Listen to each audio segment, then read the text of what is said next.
Okay.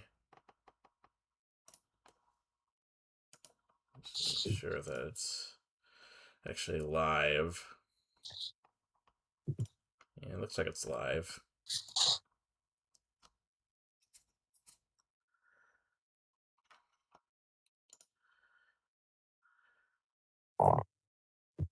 Okay. So,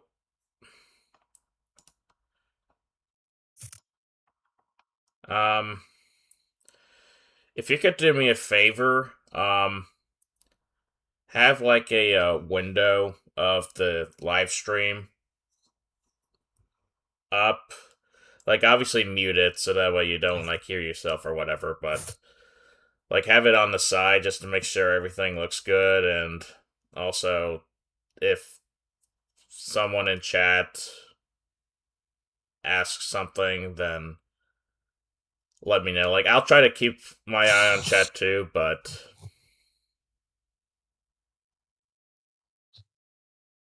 yeah. Okay.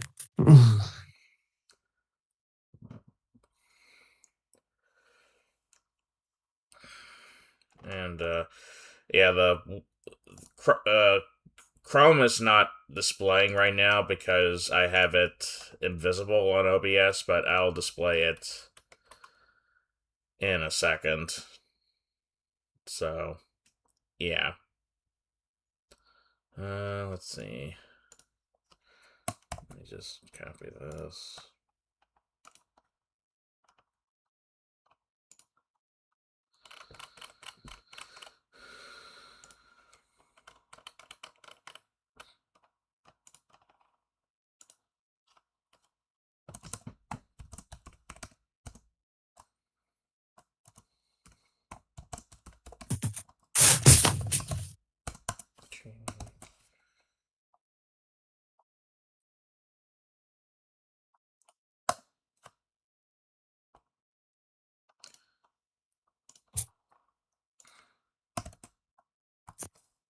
Okay.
You don't gotta join it.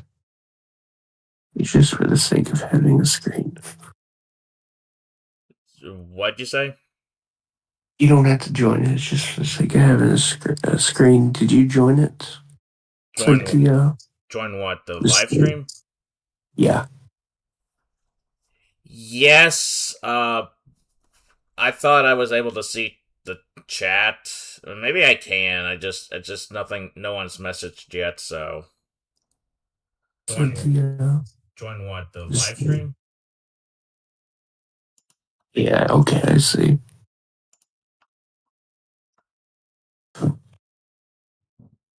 I just got it up. Okay. Well, so yeah, it's a funny thing. My desk is like super small, so I don't have multiple monitors. I'm doing all this on my laptop, and yeah, that's it's kind of hard to manage this stuff sometimes. Like when I was doing speedruns back in the day, it was pretty easy, but something like this is not as easy. So yeah,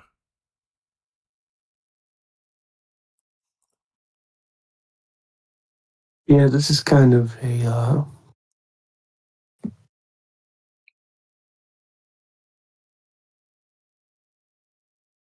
not a hard thing, but I mean, yeah, there's a lot of setup. yeah.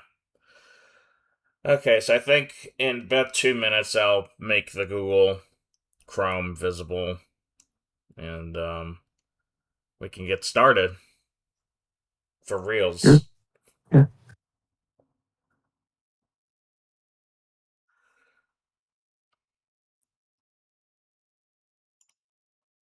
Mm.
Okay, and let's turn this on, and yeah, hi, this is Cable. I hope all of y'all are doing well. Like, I know there's not a whole lot of people in the stream at the moment. I think, according to OBS, there's only 3 at the moment, but, nice to see y'all, regardless. And, as you can see, I actually have a special guest with me. All Uh, right. yeah, yeah, that's Rosalie on the left, and and yeah. So basically, the way this stream is going to work is that for the first part of it, we're going to like go through like each year that I was alive and like talk about my favorite album or albums from it. And I'm just going to use radio music as like a random like backdrop thingy, I guess, just to like like I'll look through like the best of each year list or chart or whatever. And if there's nothing on, if my favorite album is not on the chart or in the top 40 or whatever, then I'll just like pull it up in a separate screen. So, yeah, that's basically how it's gonna work. And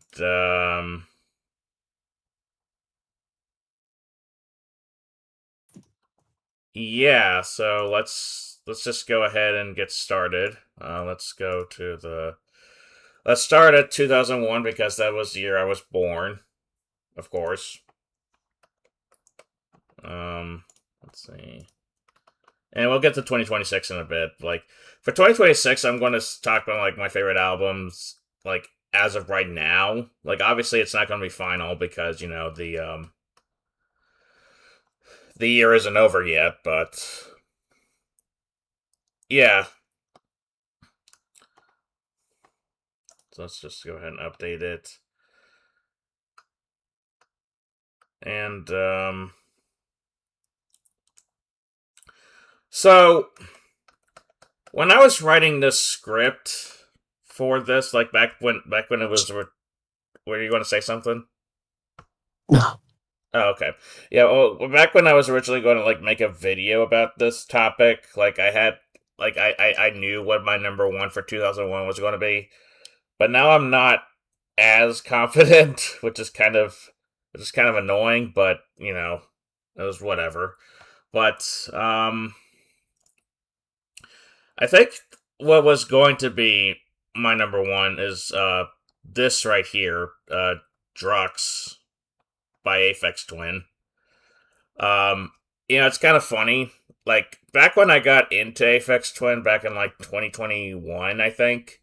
Like even when I was just getting started, I knew I had to listen to Drux at some point because mostly because it had Avril 14th on it, and that's like one of the best songs ever. But also because of like how divisive it was. Like back then, like I mean, it's still pretty divisive. Like not on radio music, but like I guess outside of radio music, I think.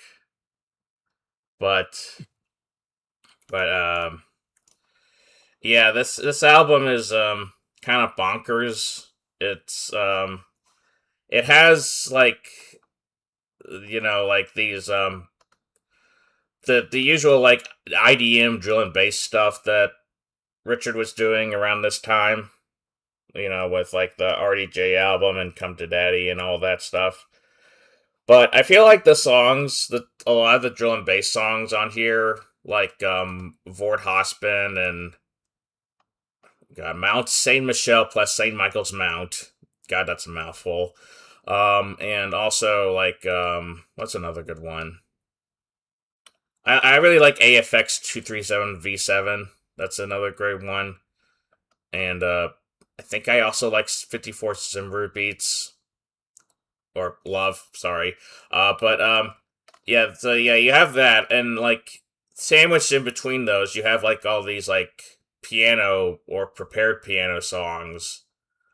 Like however the hell he pronounced it. Like it's funny. Like I was showing my younger sister the the titles for these songs, and she was actually able to pronounce them somehow. I don't know how, but yeah. And I just thought that was very funny. But yeah, I like this opening track a lot. I think it sets up the vibe, or at least parts of the vibe perfectly.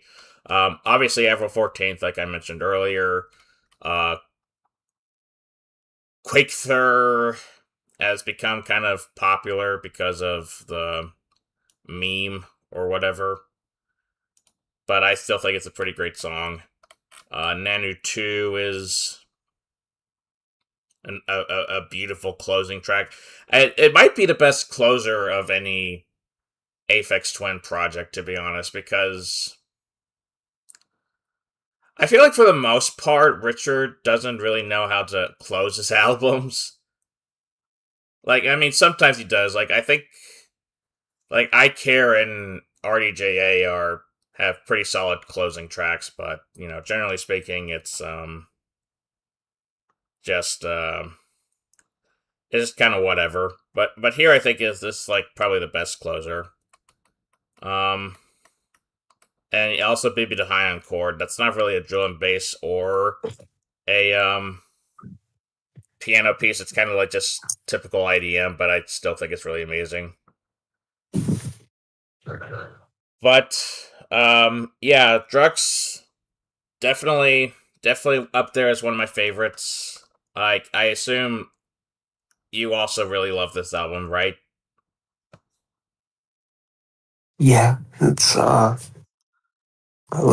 in my top five Oh as yeah, of that's now. oh yeah, that's right. I think I remember seeing it on your Topster pretty high up. So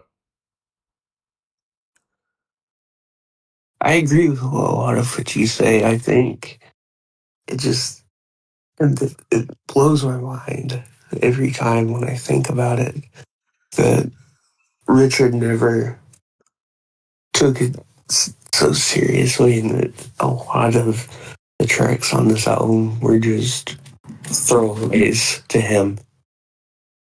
Yet they're so, you know, Yeah, So it's amazing. yeah, it's funny that this album was never intended to be released. Like he only released it because he left the songs on a plane. Yeah.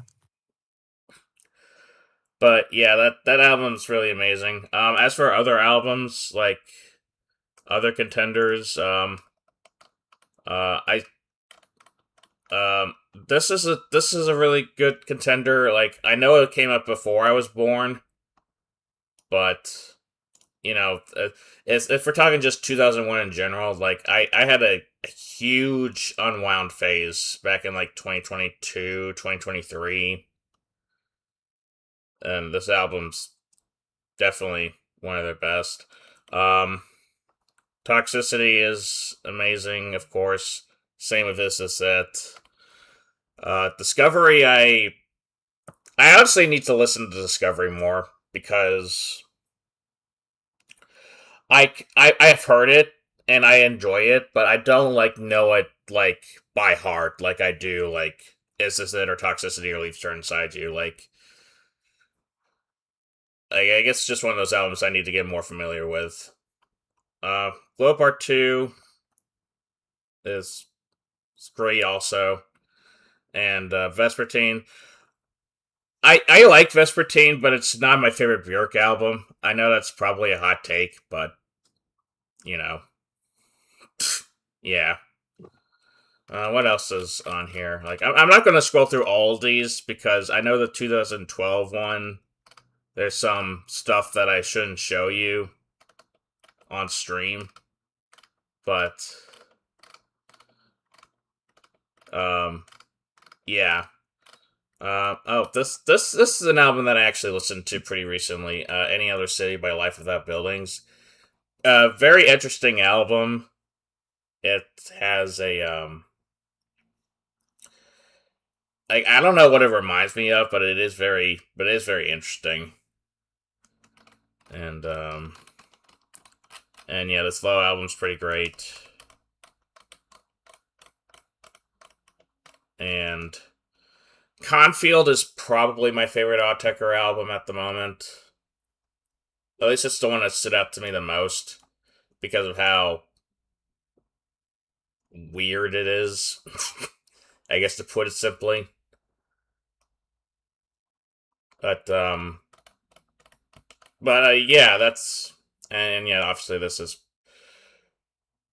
is probably the best Christian rock album. There's not much that can compete against that, but yeah.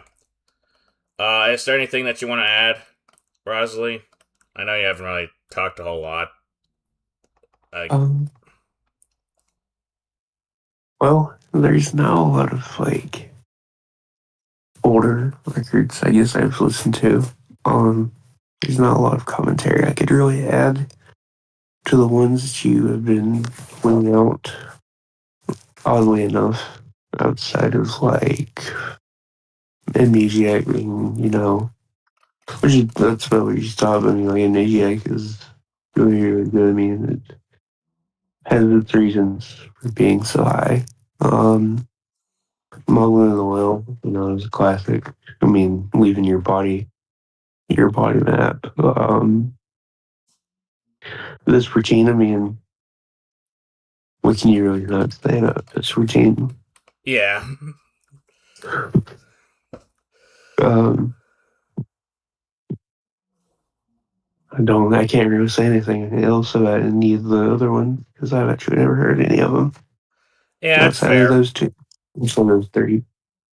Yeah, that's fair. Hopefully, in the later years, we have more to talk about, but yeah, we'll see. Um, Next up, let's go to 2002.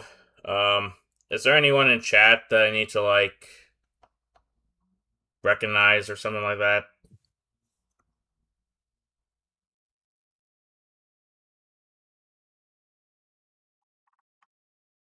Hold on a second. Oh, Pomni is in chat. I'm looking at the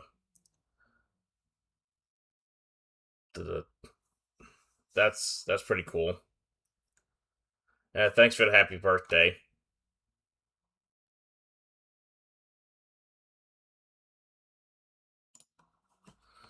Um. So yeah, we're so now we're in 2002. Um. Let's see. Okay, yeah, 2002. Um. For me, 2002. My favorite album of 2002 would definitely have to be this. Turn on the bright lights by Interpol, which may or may not be a hot take. Like, I know some people these days aren't really huge on this album, but I don't know. I've always been a fan of this album, like, since I first heard it in 2020. Like, I feel like 2020 is kind of like the year where, like, my music appreciation really peaked, which I guess given how that's the year that COVID hit, that makes sense, but yeah. But yeah, I think this album, like, yes, it's an obvious Chameleons ripoff. Like, I know people say that they're ripping off Joy Division, but they're actually ripping off the Chameleons. But whatever. Despite that, I think this album is really incredible stuff. Like, I always interpret this as a pretty gloomy album, like because they recorded this at like 2 months after 9/11, and there's a lot of like despondence in like the overall tone of the album, like especially on NYC, and there's some other songs on here that I feel like also has that like Hands Away is kind of like an interlude, but I honestly really love it because it has that very gloomy atmosphere, and yeah, I think for the most part this album kind of carries that. But I think the songwriting is, at least as far as like structurally it's concerned, like I think it's very very strong, and lyrically it's kind of weird, but honestly I don't really mind it that much. And yeah, overall this is definitely, I know I was kind of hesitant with my 2001 pick, but I feel like with 2002 this is pretty safely my favorite of that year. So yeah, yeah, this is a great album. And have you listened to this, Rosalie? No, this is another one I have not listened to. Yeah, that's fair. What have you listened to from this year though? Like, Let me work because I don't know off the top of my head. It's not a lot.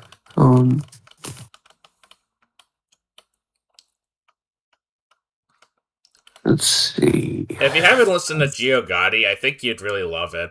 The Yeah, Boards of Canada yeah, album. I've heard Giugotti a few times. Oh, okay.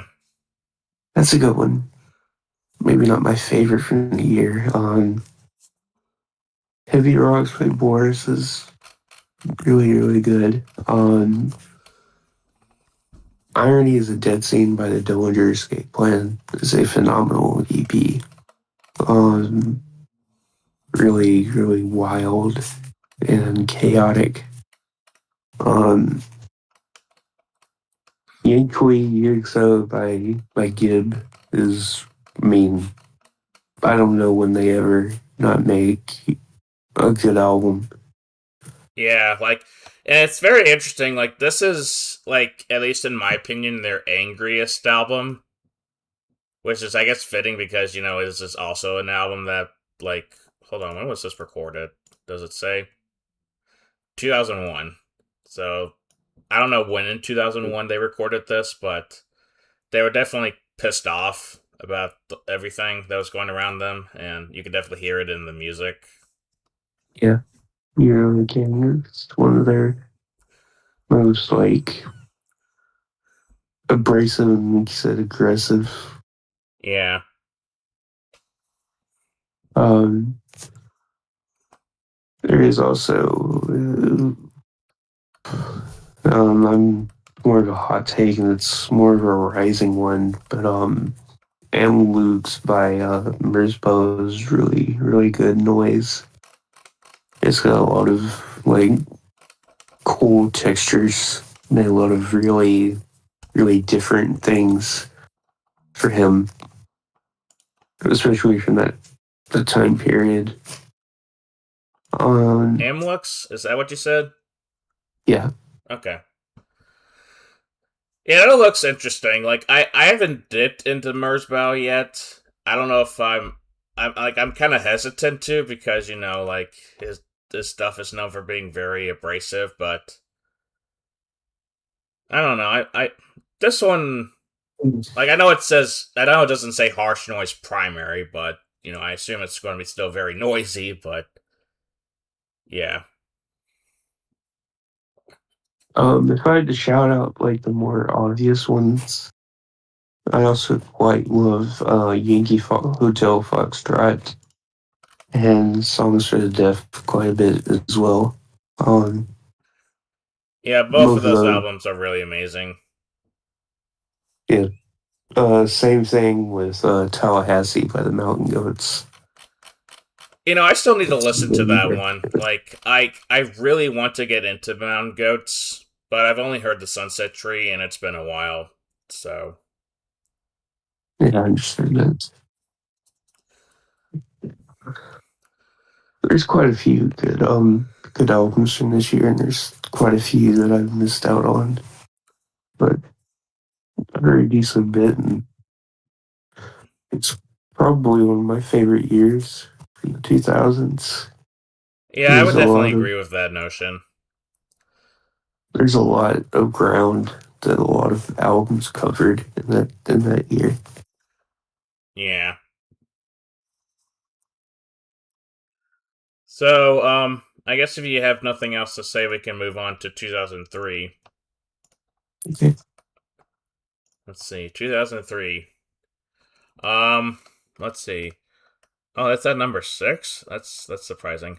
Okay, so first off, mandatory. Fuck Mark Kozlik. He is a stupid human being, piece of shit. Whatever. That being said, this album's amazing. I can't lie. Like, it is one of the It's very weird. Like, I remember when I saw Deep Cuts like top 50 favorite albums of all time back back when it first came out a couple weeks ago. And he put Benji on the list, and I think he described it perfectly. Like, Benji belongs to us, not Mark. And that's kind of how I feel about Ghosts of the Great Highway. It's a very emotionally driven album, and it's not as like autobiographical as something like Benji or some of the other later Sun Kill Moon albums. Like it might be, it's maybe like a little bit more specific than like what was going on Red House Painters, but overall, I just really enjoy this album. Like Duck Koo Kim is one of my favorite songs ever, and all the other songs are just as incredible to varying degrees. And yeah, I don't know what else to say about it. I just like I if Unwound was my big artist back in like 2022, Red House Painters and parts of Sun Kill Moon, including this album, was like my big obsession in 2023. But yeah, it's definitely not for everyone. I can definitely see why someone would be turned off by it, but I don't know. I think it's really amazing. But also Quebec by Wayne. That's if I was excluding this, then Quebec would probably be my favorite from 2003.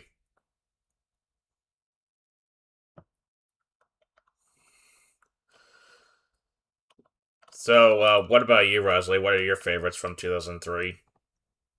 Um, yeah, that's another year. It's like got so many good albums. Um,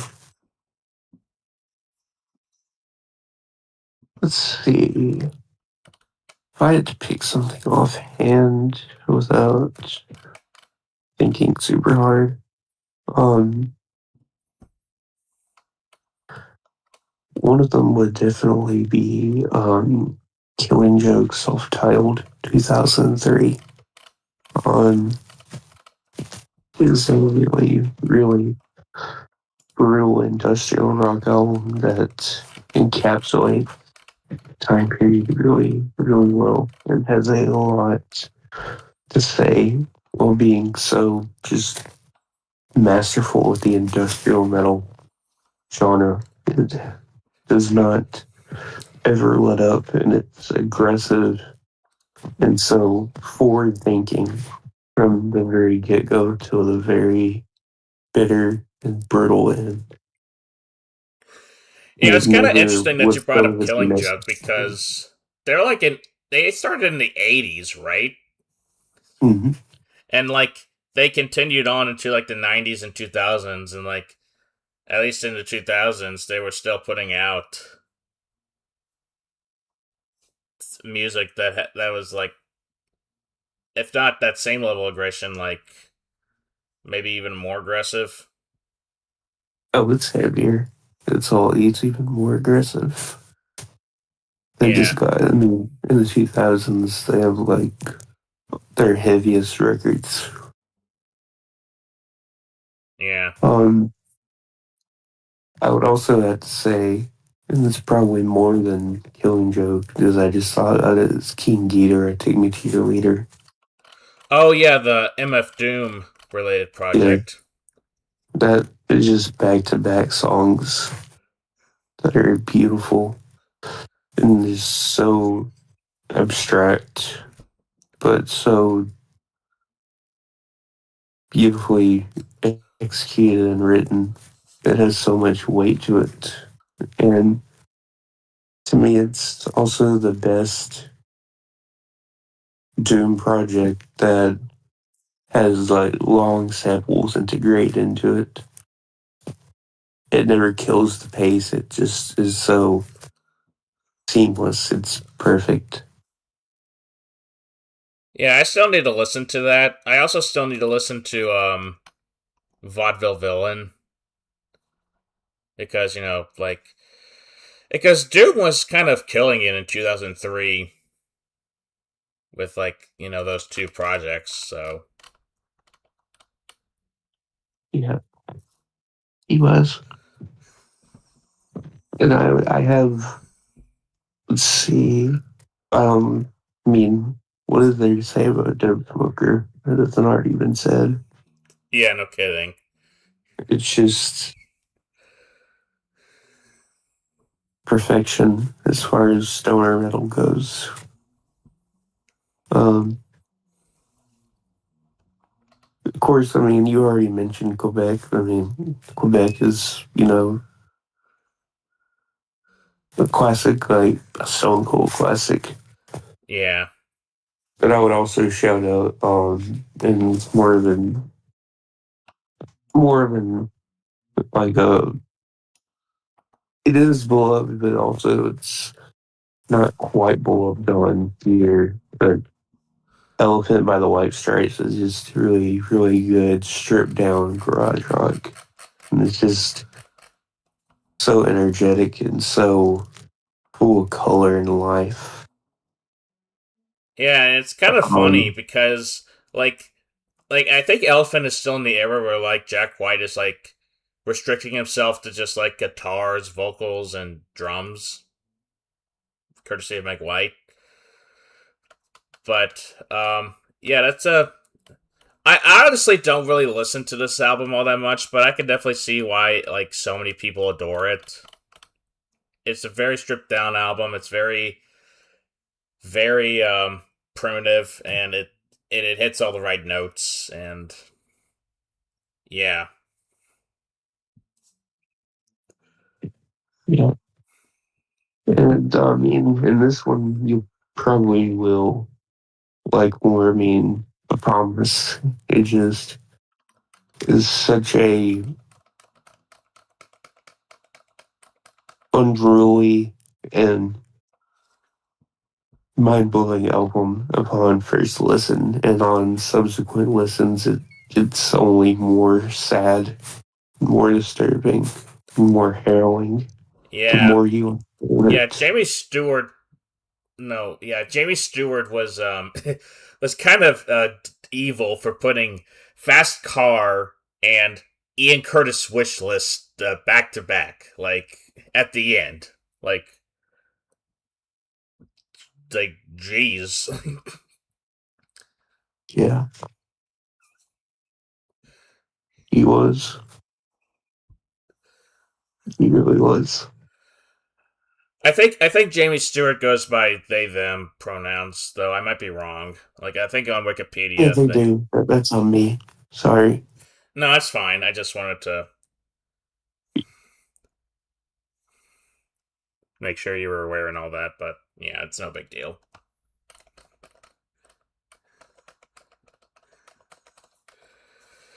Anyways, if I guess as far as other favorites for me, it would like I already mentioned Quebec.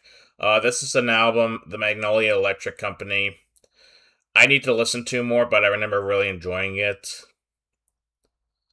Um, Same with Mount Erie. I'm more familiar with than this, but Mount Erie is great too. And and another album that I need to listen to more. You already mentioned A Promise. Give Up by the Postal Service. That's an amazing album in my opinion. Same with the other Ben Gibbard related project, Transatlanticism by Death Cab. Definitely beautiful indie albums that are both worth checking out.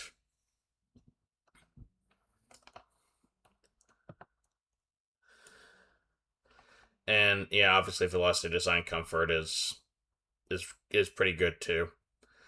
Um, 2004. Um, is there anyone in the chat that said something? Just making Yeah, sure that I'm not ignoring them. yeah. Mount Easy and Minto has made comments. Oh, okay. What did they say? Or are they just saying hi? Minto kind of said happy birthday, but also in a joking way. He said you're 3 quarters closer to death. Uh, he also was commenting on Killing Joke quite a bit.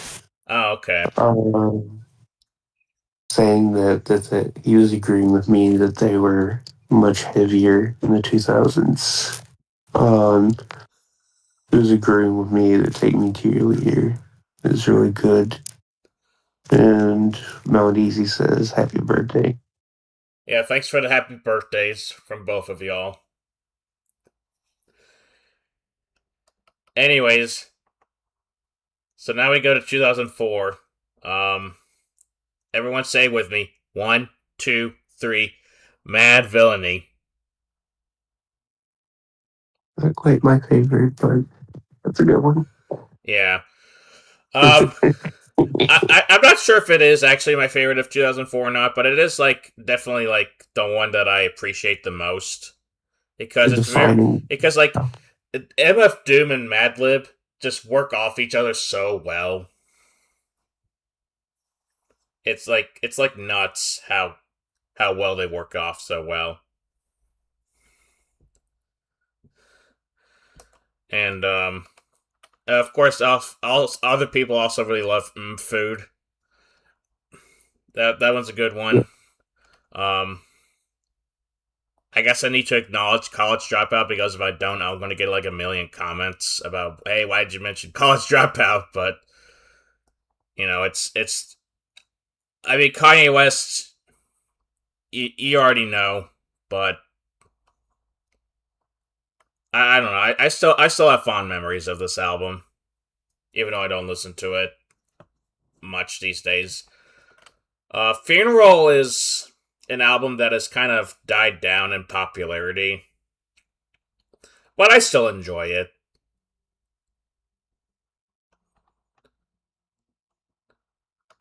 Three Cheers for Sweet with Friends, I heard recently. I thought that was pretty great. This is an album that I desperately want to listen to, The Winter Rape and Natural Snow Buildings. I just haven't because, well, I mean, it's hecking long, you know. But it does look like something I would enjoy. I just need to actually sit down, carve some time out, and listen to it. And I don't know when I can do that. What else came out in 2004? From a Basement on the Hill. That one's a pretty Yeah, good one. it's a really good ending album. It's sad it's an ending album, but it's a really good ending album. Yeah. If you Um. don't count New Moon. Yeah, I feel like New Moon is just kind of like a compilation of like past recordings that the people from Kill Rock Stars found and decided to release to the public. And I Yeah, wonder if Elliott Smith would have released it himself at some point had he still lived, but I guess we'll never know.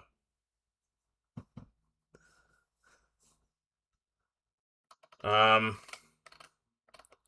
and then a Smile, not my favorite version of Smile, but it's definitely I'm definitely happy that Brian Wilson was able to see it come through in some form.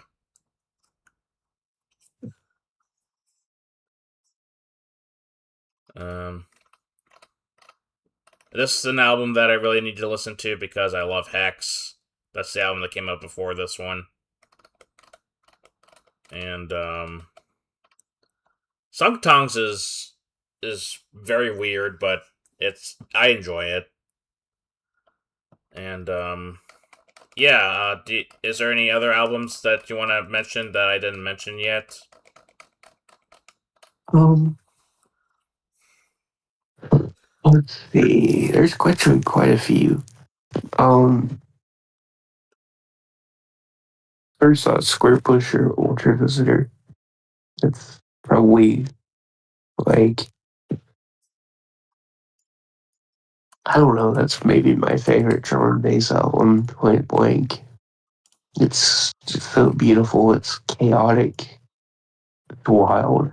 All of the different elements to it. It just it's so ahead of its time that it's unreal.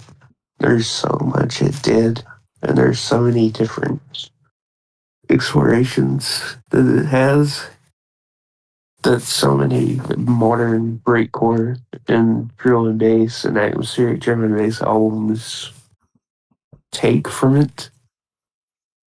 And there is not many songs like this album has. Like how it can just be so aggressive and so brutal, yet have so many beautiful moments of clarity and peace and almost post rock cuts on a level that's just so unreal. And it's such a transformative piece of electronic music. And the fact that it's only just now receiving its flowers almost, not even almost, but 22 years later is crazy to me. Because this should be one of the highest rated albums on the site, in my opinion. It's just that good. Wow, you're And making it's me want to listen to also, it right now. Like I haven't listened to this yet. I actually have it on CD, but I haven't listened to it yet. But the way you're describing it, I'm like, damn, this sounds like the greatest thing ever. I need to listen to this ASAP. you know? uh, the thing is, I mean, that's my opinion. I mean, that doesn't make me right. But so, it's just crazy to me because a 3.67 is high, but I don't think it's. I think it's way above that. I think in reality, it's like a 4 or like even like a 3.90 something. I That's don't think fair. it needs to be that low. But we don't need to stop the stream. I mean, Well, I no, I um, wasn't going to stop the stream. I was just making a joke, kind oh, of. But I mean, I will listen to it at some point. But uh, let's see. Soviet Kish by Regina Spektor. That's a little bit more of a hot take, I guess. Even though it's a 3.64, it's a really good chamber pop record. Got a lot of deep cuts. It's kind of sad and it's really beautiful. It's kind of funny too. Um, she has a lot of like euphemisms that are kind of close to um, Joanna Newsom, but she does it in her own way. all right, Um, Arthur Russell, I mean, calling out of context, it's a posthumous record, technically, but it's still just amazing, especially for being recorded from 1985 to 1990 for as much as it does and as many avenues as it explores. It's a crazy forward thinking record, especially when you consider the fact that it was recorded from that period. yeah, Um, I would also shout out Pig Destroyer Terrifier. That's just a really good brutal and raw grind record. It never lets up. It's just unrelenting until the very end. Um, Foundational, even I would say, for that movement. And expanded the whole entire scene in a way. And of course, Panopticon by ISIS is like such a mind blowing record in the sludge scene. It truly paved the way for a lot of future post metal. yeah.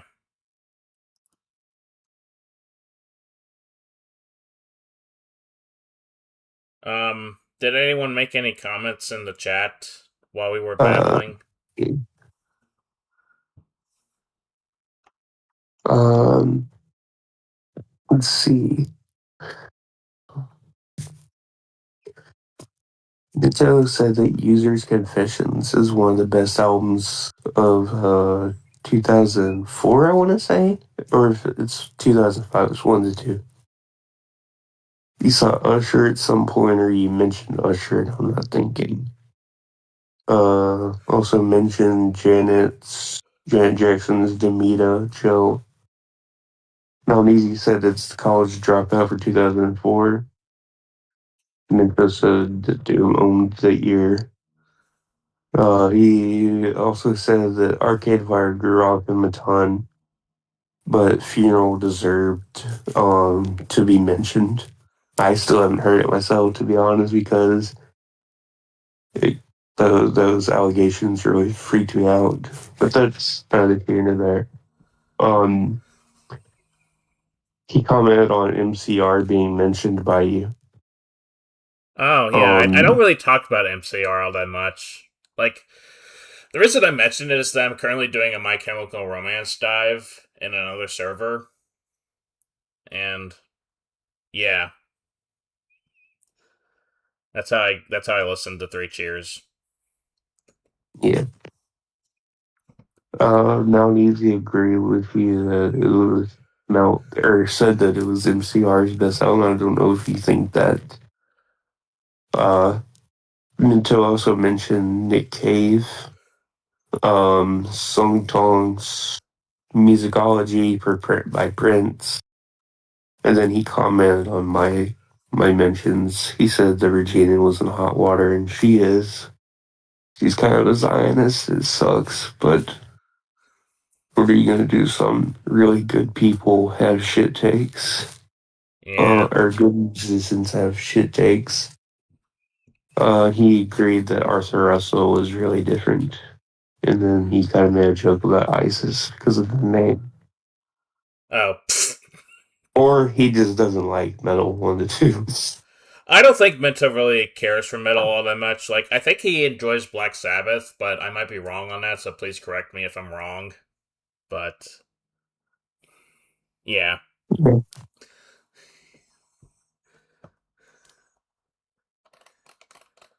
But, anyways, let's go to 2005 if you're ready. Okay. Now, my favorite album from 2005 is not in the top 40, so I'm going to have to pull it up in a separate tab. And that album is. Let me get to it. This album right here, Picaresque by the Decemberists. Honestly, very gorgeous album. Like, I'm not usually like a huge fan of like all the overly theatrical stuff in like music, but Picaresque hits differently, and I don't know why. Like, I just love the storytelling on all these songs, and it just feels very it just feels very grandiose, but not like grandiose in like a pretentious way. I mean, I guess you could say it's pretentious to some extent, but I don't know. I just really enjoy this album, and what's crazy is that the Mariner's Revenge song is not even like my favorite song on the album. It's probably On the Bus Mall or 16 Military Wives or The Bagman's Gambit. Like, there's just a lot of great songs on here, and I would definitely recommend it if you haven't heard it yet, because, not a lot of people really pay attention to Decemberists these days. So, yeah.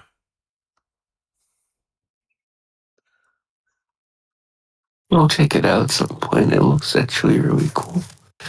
Yeah. Well, as for what's on Oh, the top 40 proper, Illinois, not my favorite Sufjan Stevens album, but it's still really good. Um, Demon Days is also really good. I really need to listen to Mortal Soul because that looks like incredible stuff. Same with these two right here. Francis the Mute is really cool. Feels is another amazing album. Might be my favorite Animal Collective album. Campfire Head Phase, that's very beautiful as well. The Woods, that's a great one.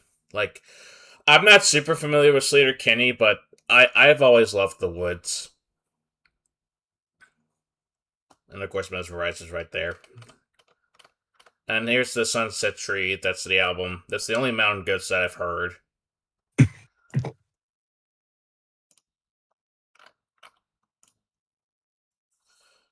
Um, and Tack by Sigur Rós. I didn't mention the parentheses album, or the brackets album, but that was also really good. And that might be it. At least as far as like 2005 is concerned. Like, what about you? What are some of your favorites from 2005? um, let's see.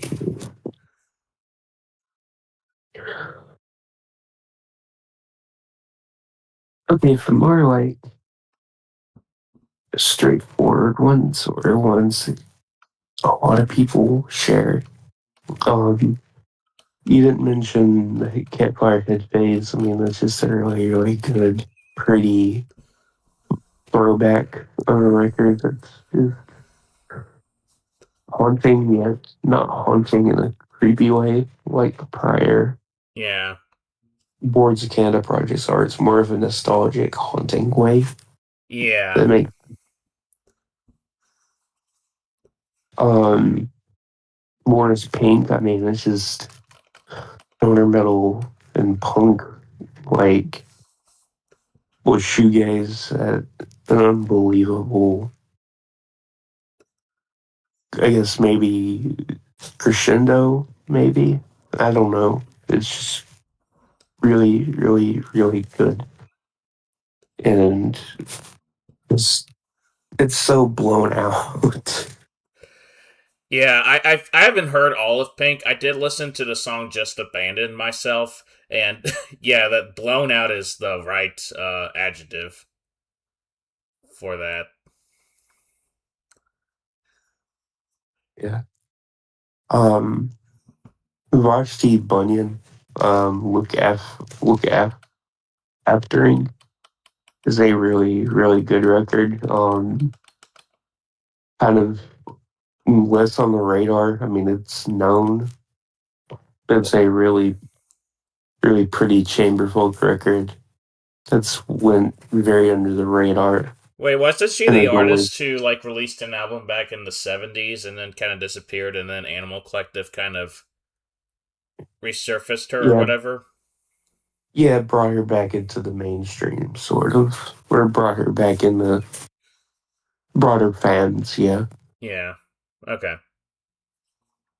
Um, let's see. I will also shout, and they're not like tens to me, but I had to mention noise at least once. The Cherry Point Dawn of the Bloody Tapes is a really good noise record that kind of, again, like, has a lot of different ideas for an unconventional noise album and does a lot of interesting ideas that not many noise records can say they do. There's a lot of textures that are really cool, and it's very infernal and haunting in a way that not a lot of albums can say they have. Um, Similarly with The Age of Naples by Coil. I mean, that album is devastating in so many ways, and it's so weird, yet it's so thought out. And in another similar vein, and I like a lot of sad albums from this year, I guess, but Songs for Silverman by Ben Folds is a devastating listen. It's sad as all hell, and it's really, really, really beautiful. And think it, I honestly think that Rock in the Suburbs and Songs for Silverman should trade their infamy for scores slash reception. The Songs for Silverman is just a really underlooked piano rock slash soft rock singer songwriter album. Um, Gospel, The Moon is a Devil. I mean, it's just a classic screamo album, and it does so many different ideas to an unbelievable extent of perfection for as many ideas as it tackles and as many genre fusions as there are within it. Um, let's see.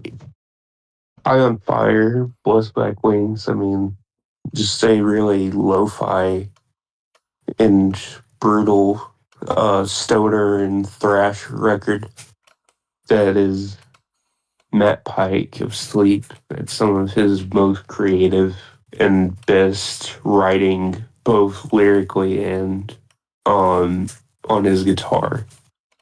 And also, it was fun fact it was produced by Steve Albini, so Oh, that's that cool. kind of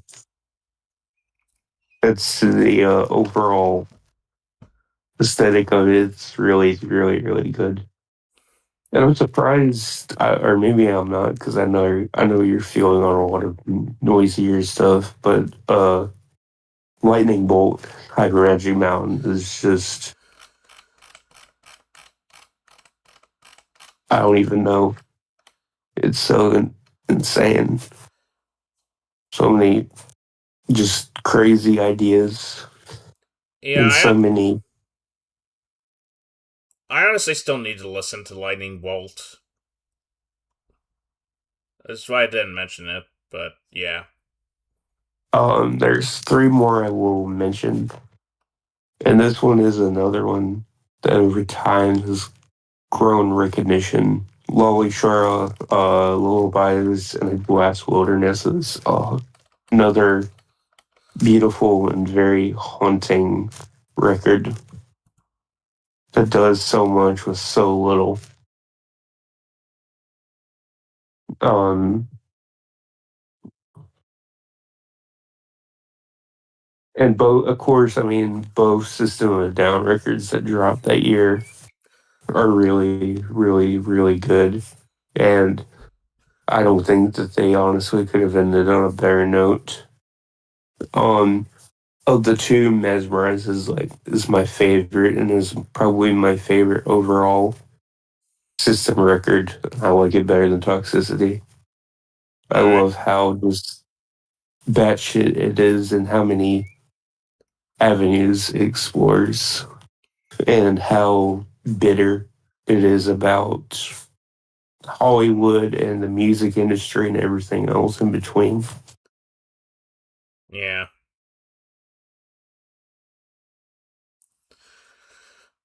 So, what does the chat have to say about any of this? Um, let's see.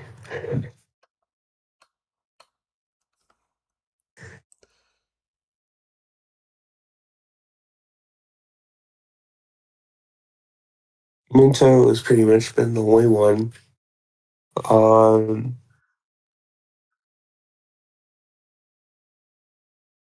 said he likes Black Sabbath, but he doesn't listen to them much.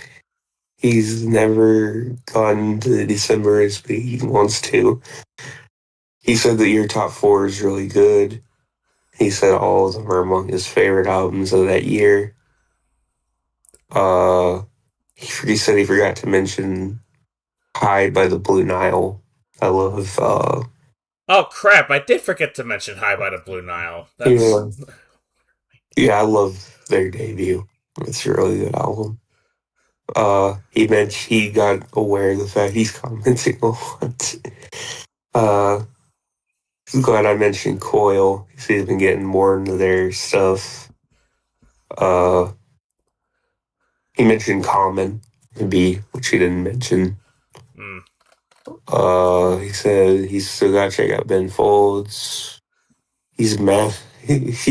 He made a joke about the fact that I'm mentioning more metal. He said Lightning Bolt is crazy, and he said he likes the Paul McCartney album for 2000. Yeah, that one's bolded, I believe, and I've heard good things about it too.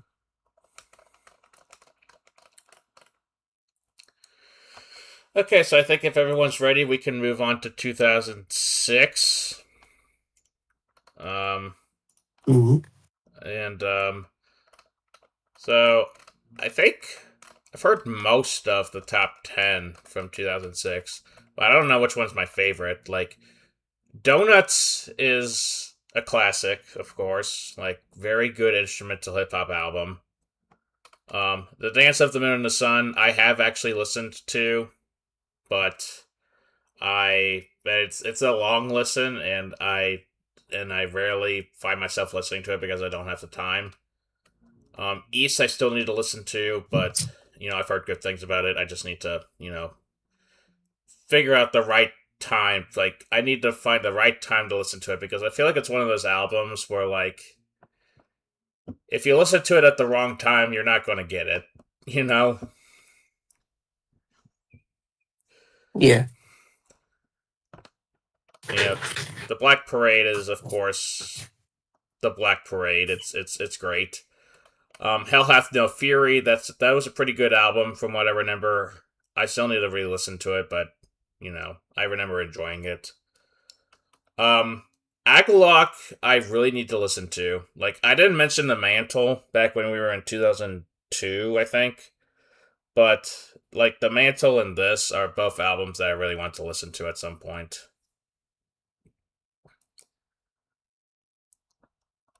Um, this is a great album, but fuck Jesse Lacey. Like the band shouldn't have reformed. I'm just saying, you know. Yeah. Uh, Minto is commenting Dilla is really good or good creating. Mentioned I think Arctic Monkeys. He said AM. Lily Allen, Amy. He mentioned Clips, and he commented on the fact that Brandy was mentioned. He said, "Oh no." But yeah, Arctic Monkeys, the debut album. It has one of my favorite songs. What is it? I bet you look good on the dance floor. I think that's what it's called, or something like that. But yeah, that's a really good song. The rest of the album, I'm not so sure about, but you know that song is like killer. Um, I haven't listened to anything Jeff Rosenstock related in a while, but I do remember liking this one, Three Cheers for Disappointment.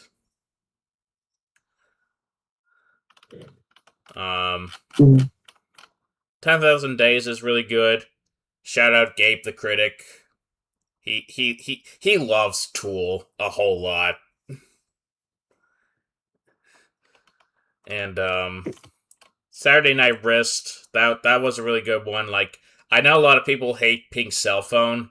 I honestly don't mind it that much. Like it's not the best song, but it's not like one of the worst songs ever.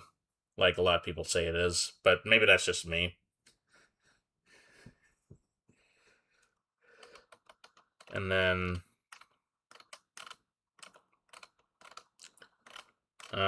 oh, there's another Killing Joke album.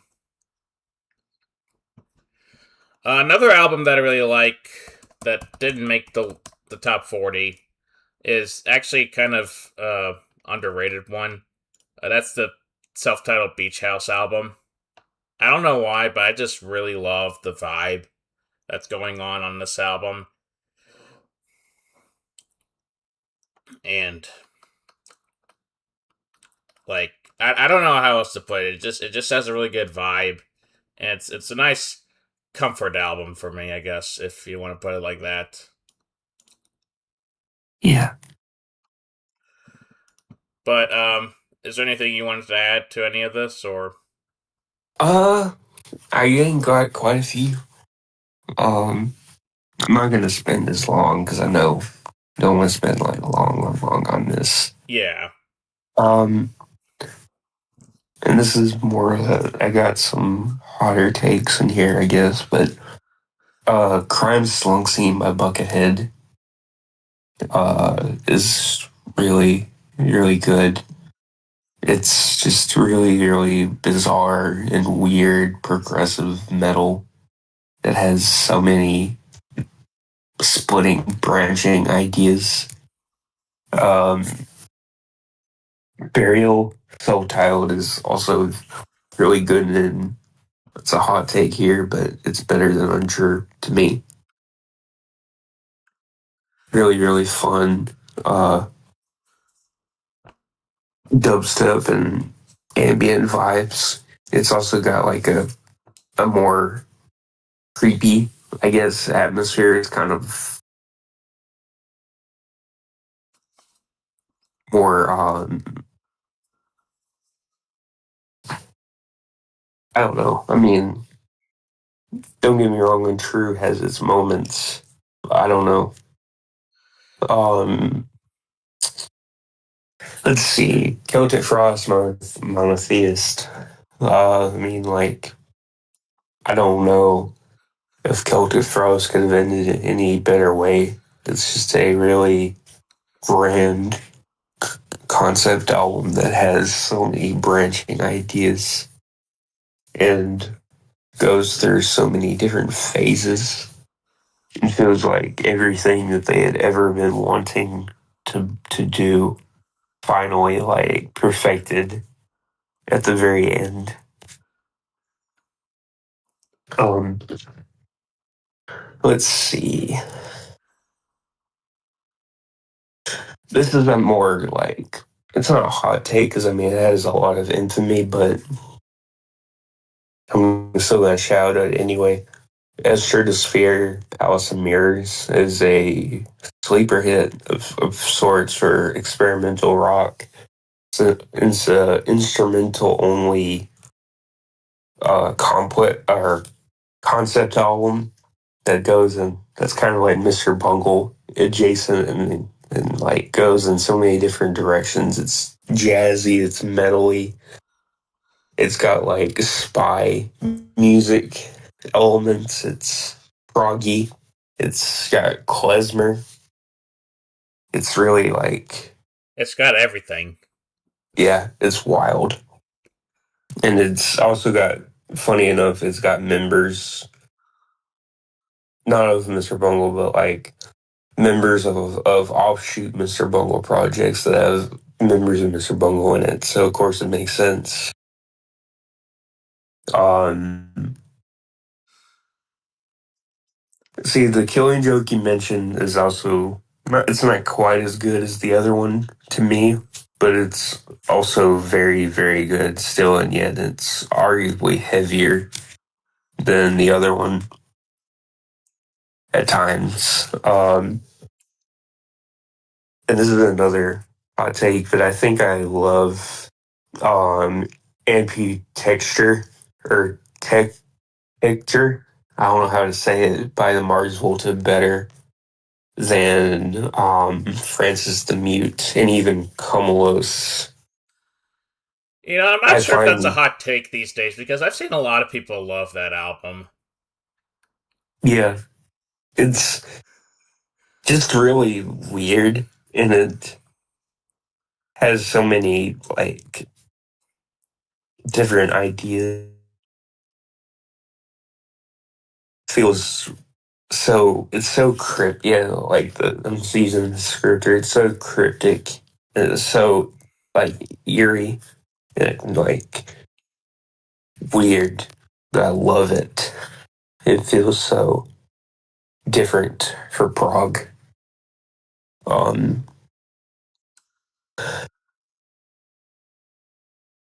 Let me see here.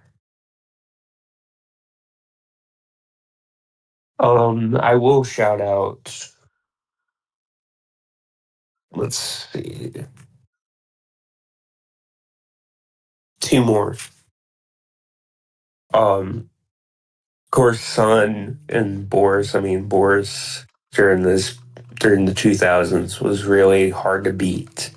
Alter is like another amazing record that goes in so many different directions so perfectly.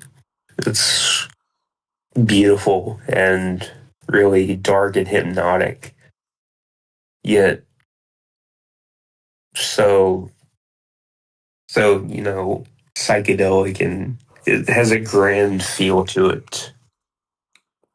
Like anything that both of those have done, it makes sense for them to collaborate together. Um, and this one is a really hot take that's sort of coming into its own over time, but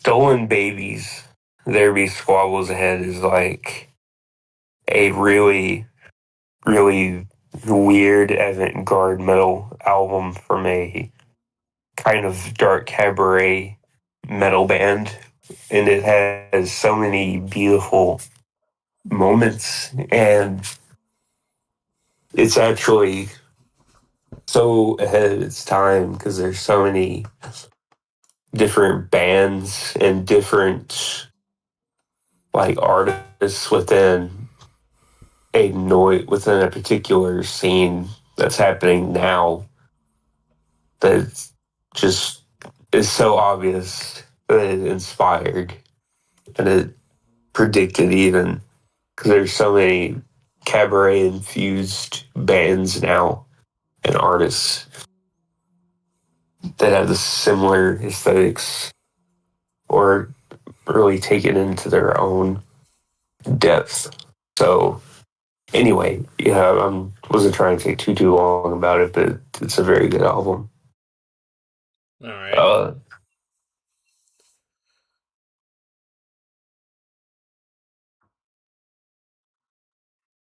So, what does the chat have to say? let's I see. He mentioned, or Minto mentioned Lupe, Tool.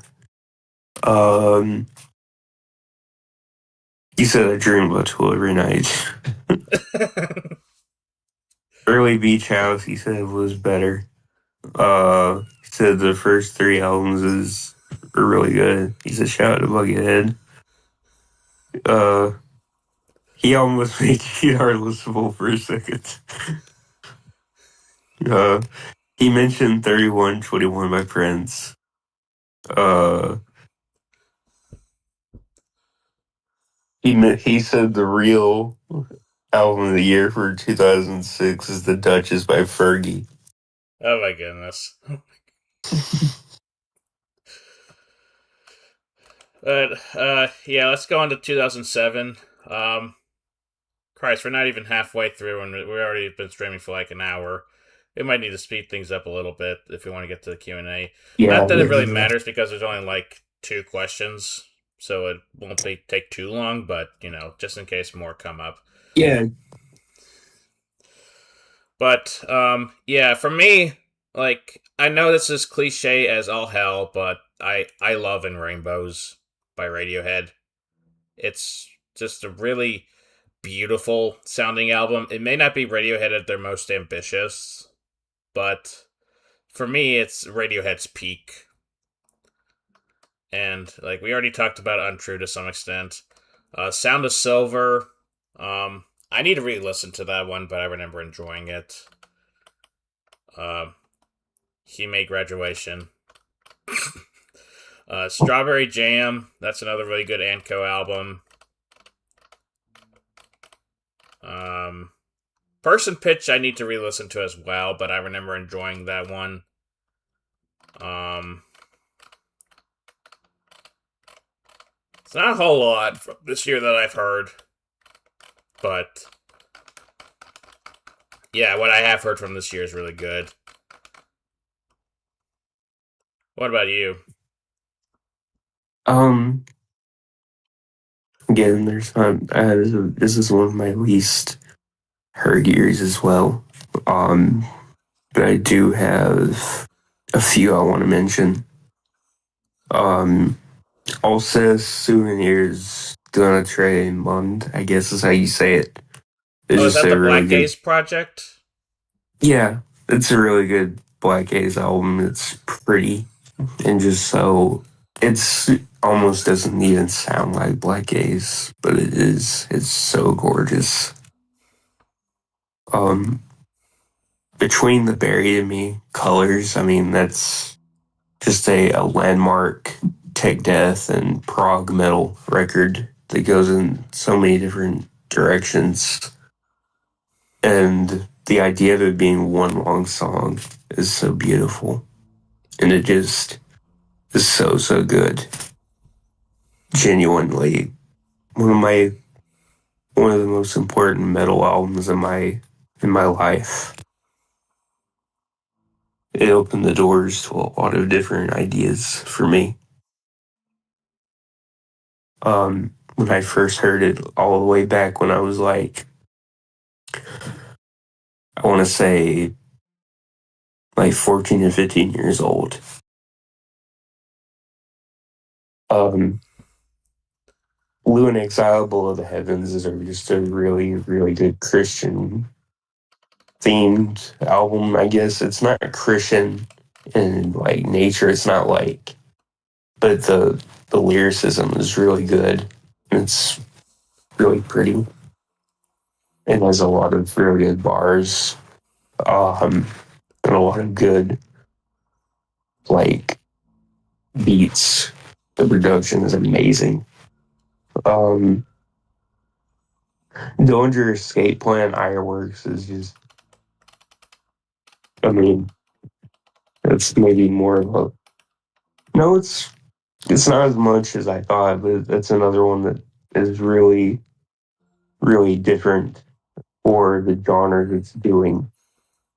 Um, it has its reasons for being bolded and you know, um, this one's kind of more of a mainstream one, but Crossed by Justice is really, really good.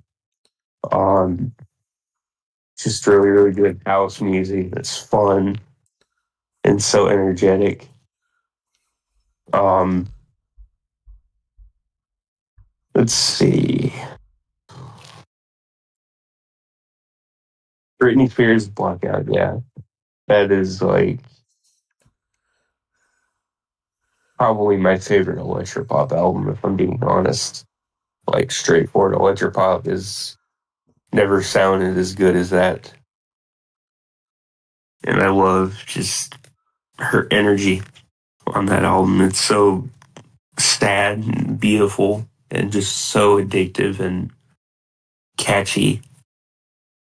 Um, see, there's two more I'll mention. Typo Negative Dead Again is one of their least like is probably their least popular album, but it's also their final. And I think they ended on a really good one that I think people misunderstand pretty heavily, and that I think deserves a little bit more recognition for like just how bright sounding and how ethereal it is, and how it almost doesn't even sound like metal at times, but it still is. Um, and a Moan Togan Folly Room is a really, really good record as well for a for an experimental electronic album. Uh, really chaotic and has so many beautiful, beautiful things. It's just unreal at times.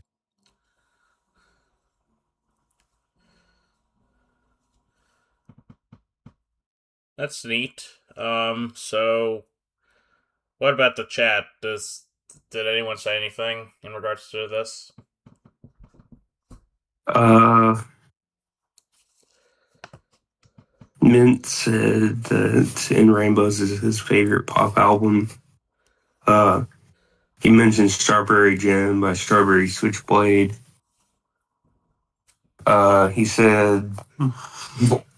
He said nothing beats singing the songs for graduation live. Uh, he commented on the fact that I said that Justice was mainstream, but I mean, to be quite fair, man. I mean, I don't know. I just kind of listen to the things. I don't look into the history much unless it's something that really, really, really like. I mean, I know that they started off kind of unpopular, and but you can't really say that they are not popular now. I mean, sure, at that time, yeah, but anyway, yeah, that's what he's commented. Okay. Now 2008. Um, that's a year that I have absolutely no idea what to talk about because obviously we have the big two: Death Consciousness and Third. Death Consciousness is very good. I really love that album.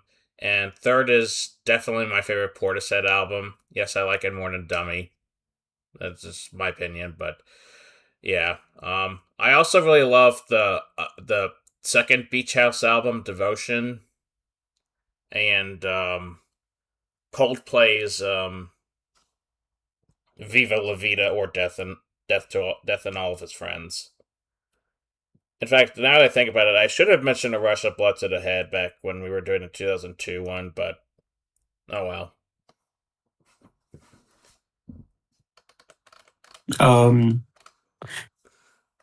let me see.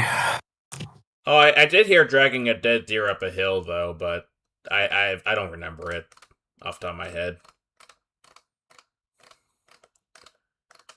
Yeah. I got you. Let's see here. I gotta mention, I mean, it's not a beloved one, but I do gotta mention Viva La Vida by Coldplay.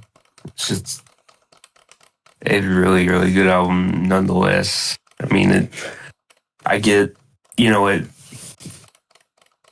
get why people aren't bigger or big on it, but I mean, it also still has a lot of really good songs and a lot of really good ideas. Yeah, It's maybe not their best album, but it is still a really, really good album.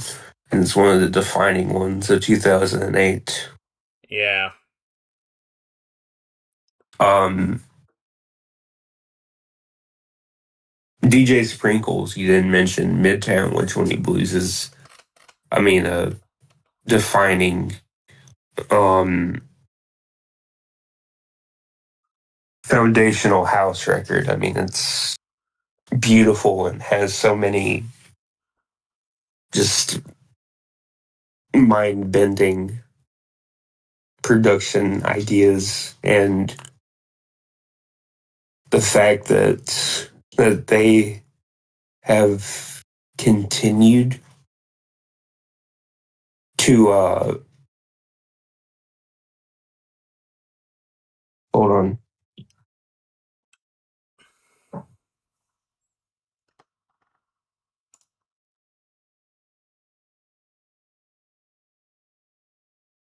The fact that they have continued to like, or I don't even know what I'm saying. I'm sorry. were you going to Just say give that me a they minute. continue to like restrict access to it or something like that? Yeah, Because yeah, yeah. The fact that they've continued to keep it only like to CD and like,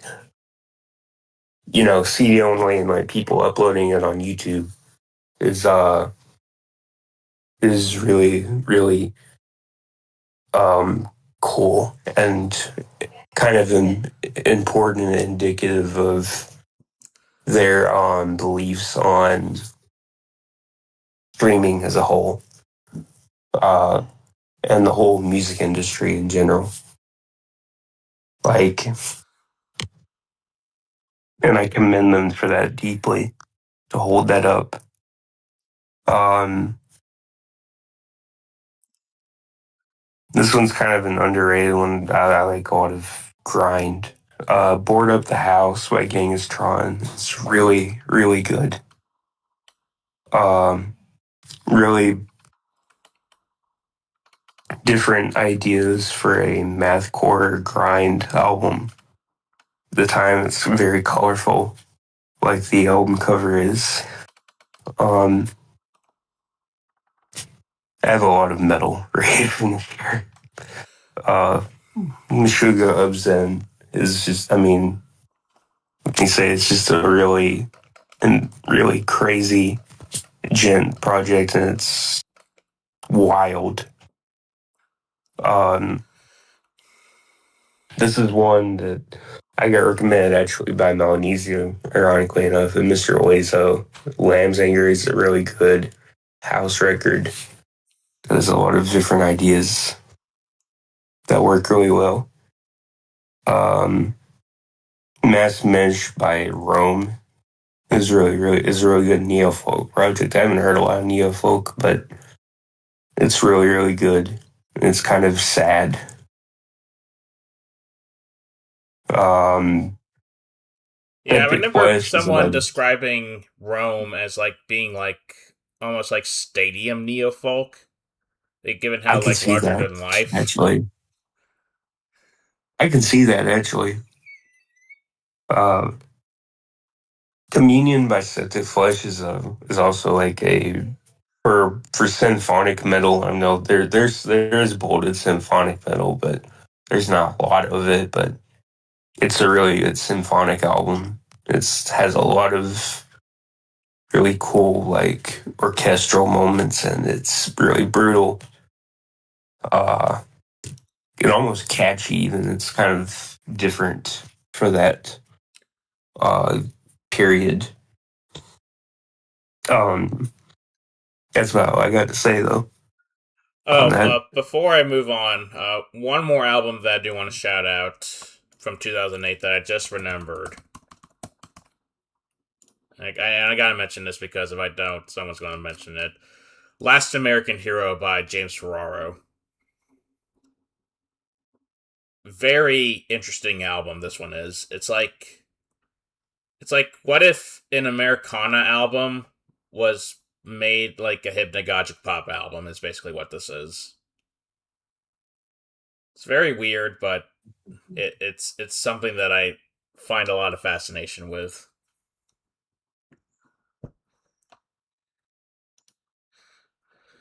But yeah, what does the chat have to say?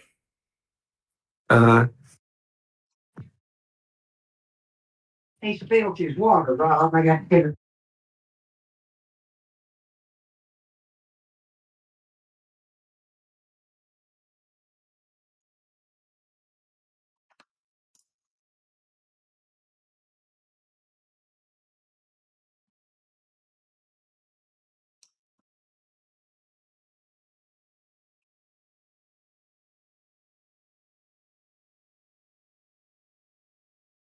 Hold on a second. I think Rosalie had to leave for something. Let me pull it up myself. hey, I'm back. Oh, never mind. Sorry. No, you're fine. What were we talking about? I was gonna. Yeah. He said Mint said 808s is a really good album. I can't really comment. I haven't heard a lot of Kanye. Uh, he said he wished Prince dropped something that year. He said it's a weak year. He mentioned the Meshuggah that I mentioned. And he talked about the fact that I was mentioning like grind and mathcore over and over again. Uh, he said that the painting from DEF CON is on a Blow Monkeys album that dropped like 22 years prior to it. Huh. Yeah. But yeah, let's move on to 2009. This one's another kind of dry year for me because I don't know a whole lot of stuff from it. Like obviously, like You'll Never Know Why by Sweet Trip. That's a really good album. Um, Meriwether Post Pavilion. Um, Now we're talking about James Ferraro. I also really enjoy iAsia. Very good, weird, hypnagogic pop album. And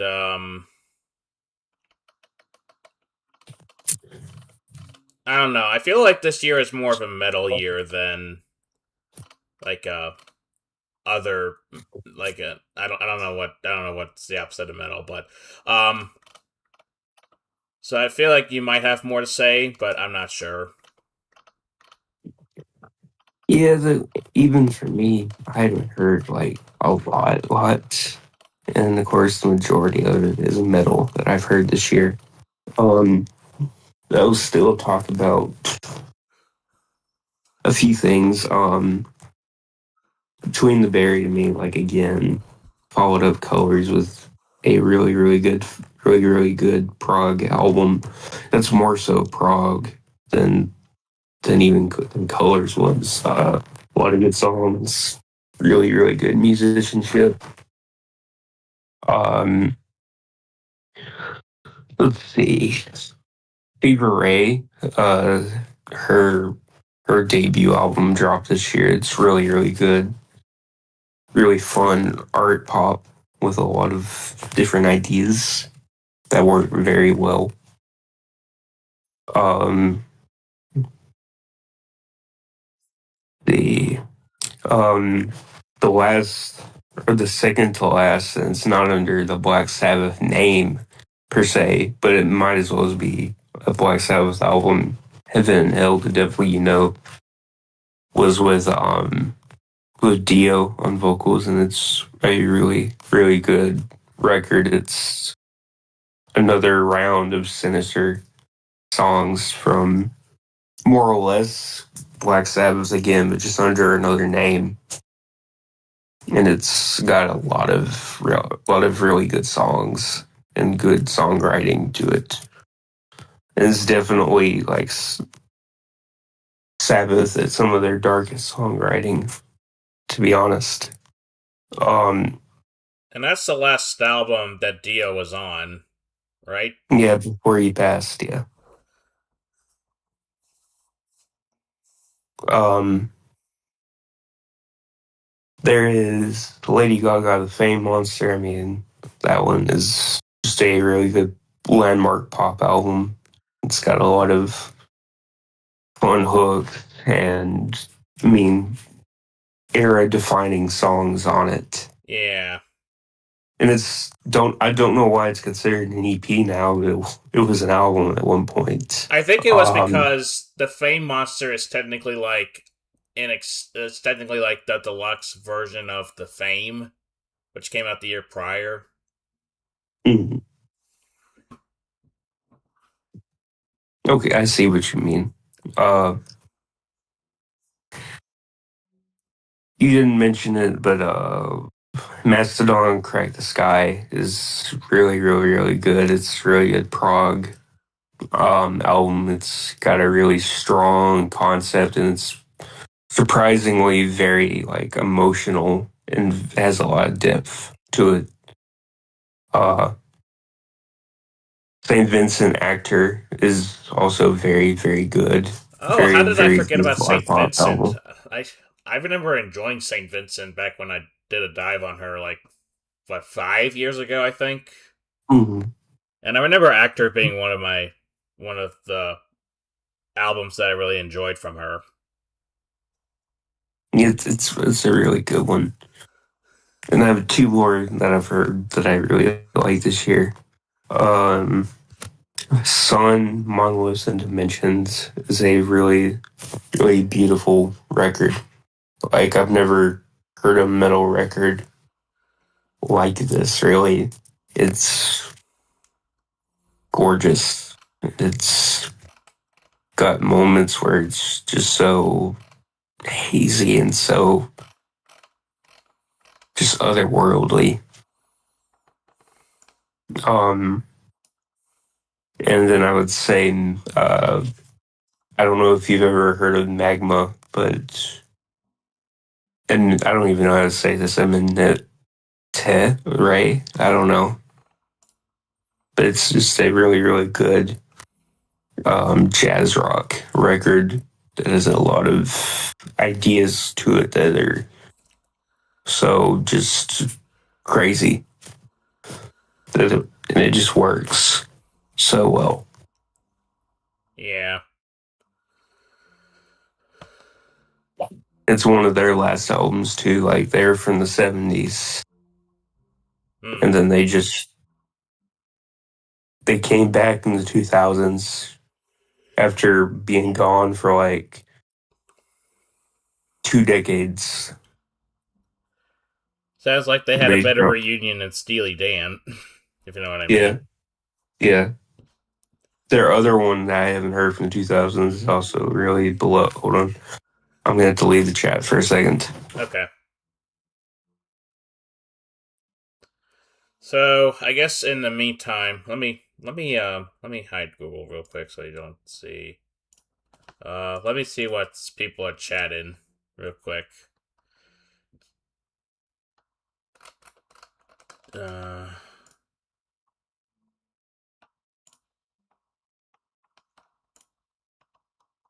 um. Oh yeah, that's right. Most Death released an album, and Doom's Born like this. The those are albums that I need to listen to, but I've heard good things about them, especially the Most Def one.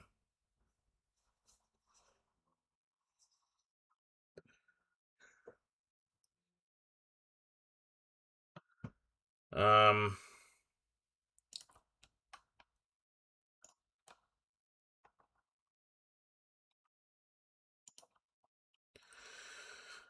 Okay.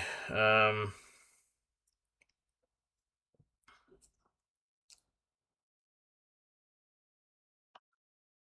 Anyways, so I'm going to move on to 2010, and I'll just catch up on Rosalie when we when she gets back. But 2010 for me, my personal favorite album from that year is maybe Public Strain by Women. Just a really incredible post punk album that is it's very different from like a lot of the modern post punk, which I have kind of a difficult time getting into.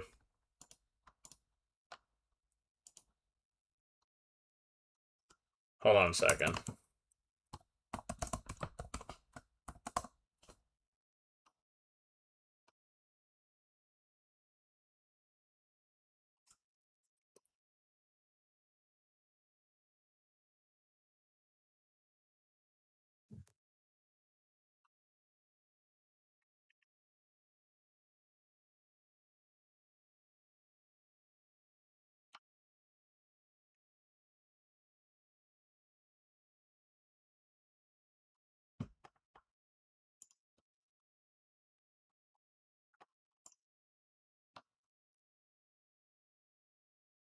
Hmm.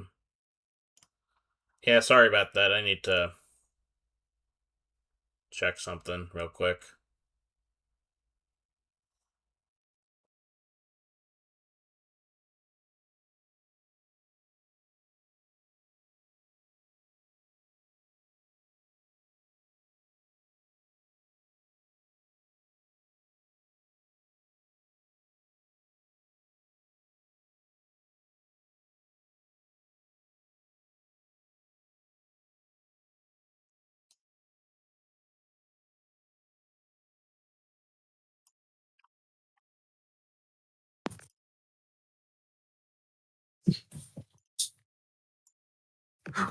Oh, hey, sorry. Uh, I'm sorry. no, you're fine. I was just wondering what was going on, but yeah, the but yeah, 2010 Public Strain Women, great album. I think you've heard it before, Rosalie, right? Hmm. Okay. And as for other albums from 2010, Teen Dream by Beach House. That's another really good Beach House album. There's Diamond Eyes, which is not my favorite Deftones album, but it's still really good. Um, and I obviously have to mention My Beautiful Dark Twisted Fantasy, or people will start questioning me. But whatever. And obviously, because Minto's in the chat, I do have to bring up 2010 by Prince because you know Minto's the Prince person.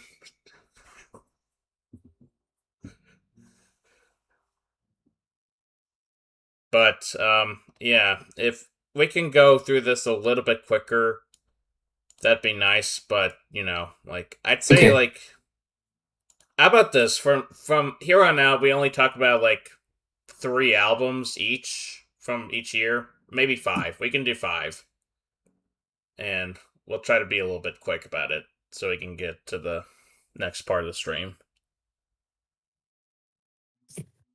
Okay. See, you didn't mention it, but Brave Little Advocates just back from the discomfort. I mean, amazing emo. It's so different for that genre, and it has so many beautiful moments on it.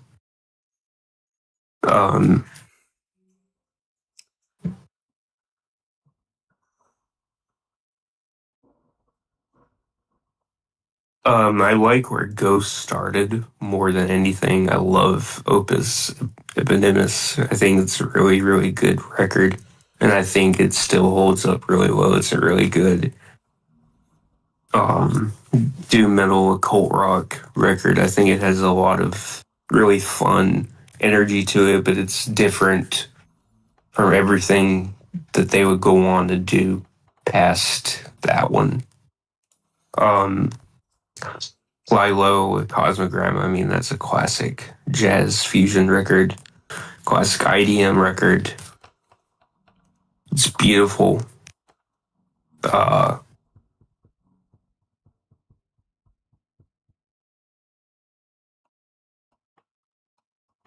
I'm looking. Um, the Killing Joke that came out this year is also very very good.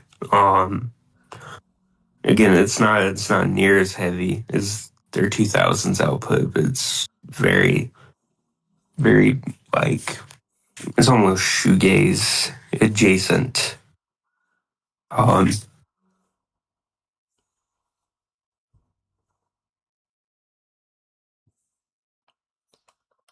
I would be crazy not to mention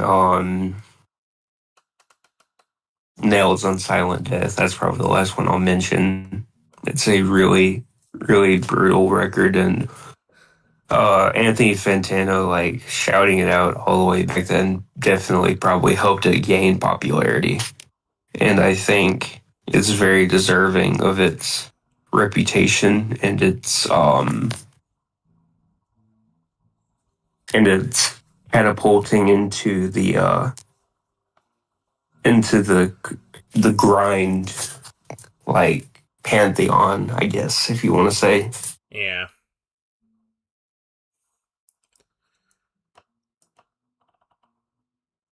So, does the chat have anything to comment? Let me see. Uh, he agree with you that Public Strain is great.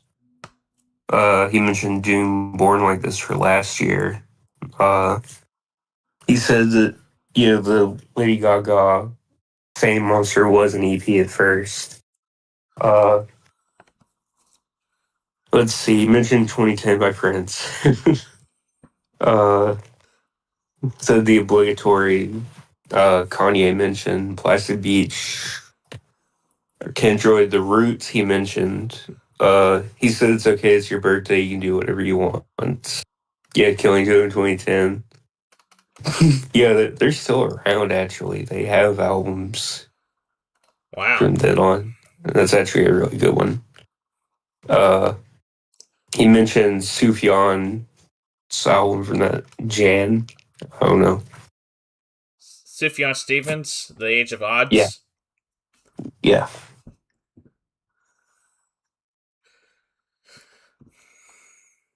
Yeah.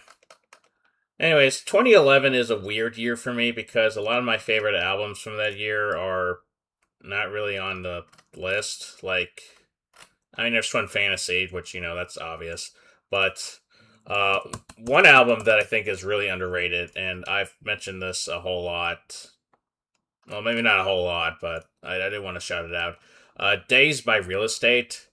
This is one of those indie albums that got some praise back in the day, and it's kind of been forgotten about, but I think it's really catchy. It's got a lot of great hooks to it, and it's also just like a very relaxing album, I guess. Um, and then of course I need to mention "We Must Become the Pitiless Censors of Ourselves" by John Mouse, which is, John Mouse. He's a stupid person, but I think this album's really really excellent pop, synth pop, and and especially like "Hey Moon" and "Cop Killer" and "Believer." Like all those are really great songs. Um, what else is there?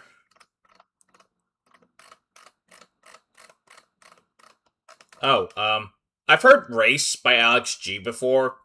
My cousin actually showed me this album um last year on our way home from the beach, and I do remember enjoying it. I just haven't like re-listened to it a whole lot.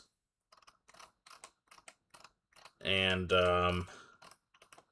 I guess other than that, the only other album, well, I guess it's more of a mixtape, but I obviously need to mention Ex-Military by Death Grips because it's Ex-Military by Death Grips. It's really great album. But yeah.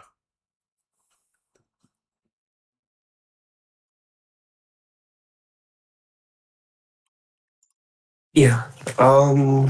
Let's see. I'm trying to think of what I could mention here. Um, this is the first time I'll mention Foo Fighters. Wasting Light is really, really, really good. Like, for a more straightforward hard rock album, it's very pretty and has a lot of sentimental vibes to it and a lot of really, really good driving riffs and hearty, almost like, I don't know, it's just a really, really good, like, more straightforward hard rock album. Um, you didn't mention Fleet Fox. Helplessness Blues is very good. Yeah, I didn't Um, mention it very pretty. because, well, I'll let you continue first. It's just a really, really pretty like folk record, and it has. I mean, it deserves its acclaim. I mean, I would say they probably have you maybe some better ones, but Yeah, I've listened to Helplessness Blues, but I'm not like super familiar with it like I am with some of the yeah. other albums. Um, the Tim Hecker, Ray Death. I mean, you got to mention that's a good one. Uh, let's see. This is more of an not super known one, but Dirty Beaches, Badlands is a really, really good hypnagogic pop record. It's really, really different. It's pretty and it's got like a surf rock and psychedelic feel to it that I've never heard for an album like that. Sounds like I need to listen to it because that sounds like it's up my wheelhouse. It's really different. Like, I'm kind of surprised it's as low as it is, to be honest. Yeah. Um, let me see. The last one and this, I'm going to mention a couple more quickly. XXX by Danny Brown is like a landmark tape, mixtape, or album. A lot of really good songs, crazy minimal production, despite sounding so full and having so many just memorable beats back to back and bars from Danny. Yeah. Um, and then I would mention, and this is another kind of deep cut that a lot of people are not big on, but I love Biophilia by Bjork. Oh yeah, I Uh, think Biophilia is definitely like her most underappreciated album. Like it has such an interesting concept and like interesting soundscapes. you know, I think that um, Fossora is more or less Biophilia again, but people actually appreciate it this time around more because what she was doing on Biophilia wasn't as mainstream or as appreciated. Like a lot of glitch pop wasn't as, you know, people loved it back then, but glitch pop has come such a long way Yeah. since.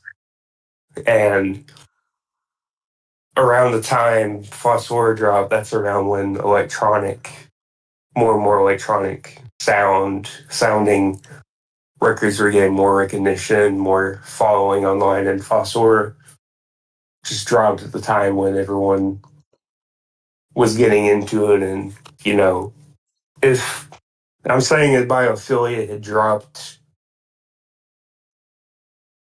then, or around this time instead of then, I think it would have actually been better received.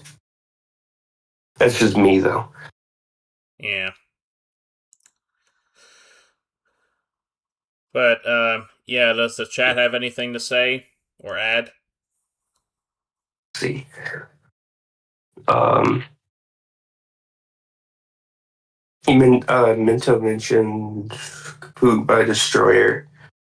He said, hell yeah, to John Mouse. Uh, said, yeah, not a brilliant person, but a brilliant album. Said Kendrick and Drake both dropped that year. Kendrick's on Take Care. Surely their friendship will last forever. Yeah, Uh, about that. uh, and he also mentioned Nostalgia Ultra by Frank. Oh yeah, that's right. The Nostalgia Ultra mixtape came out that year. I still need to listen to it.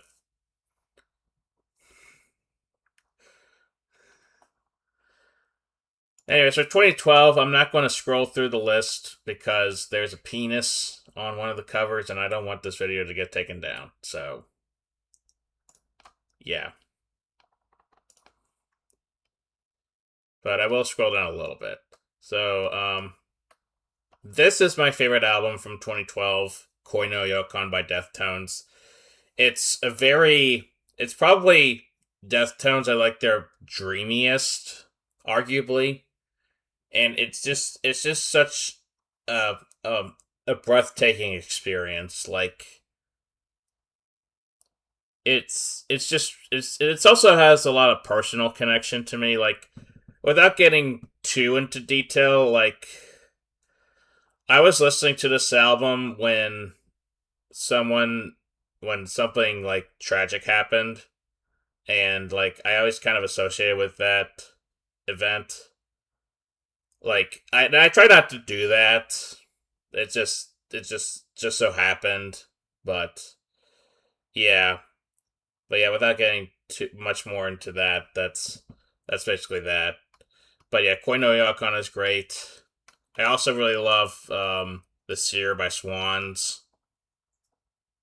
It's like the first album in their like post rock trilogy, or I guess the 2010s post rock trilogy, because it kind of technically did another one after that. But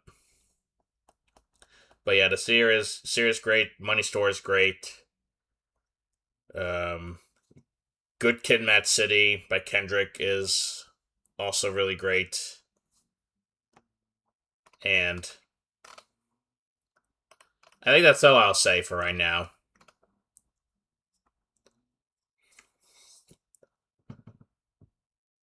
What about you, Rosalie? Um, Let me see. Chief Keef finally reaches, I mean, just crazy. I mean, Chicago Drill. I mean, just back to back songs on it. Classic rap album. And it's finally getting the recognition it kind of deserves. Um, hmm,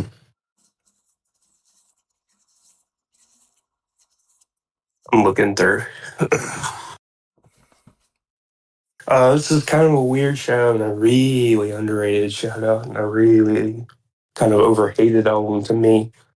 But the final Beach Boys record, Oh that's yeah, why that's right. God's on the God Made the Radio is very good.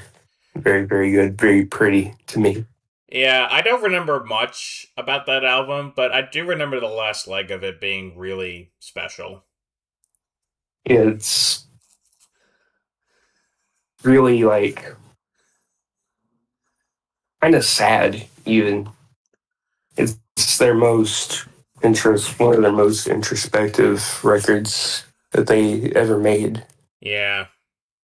Um, I mean,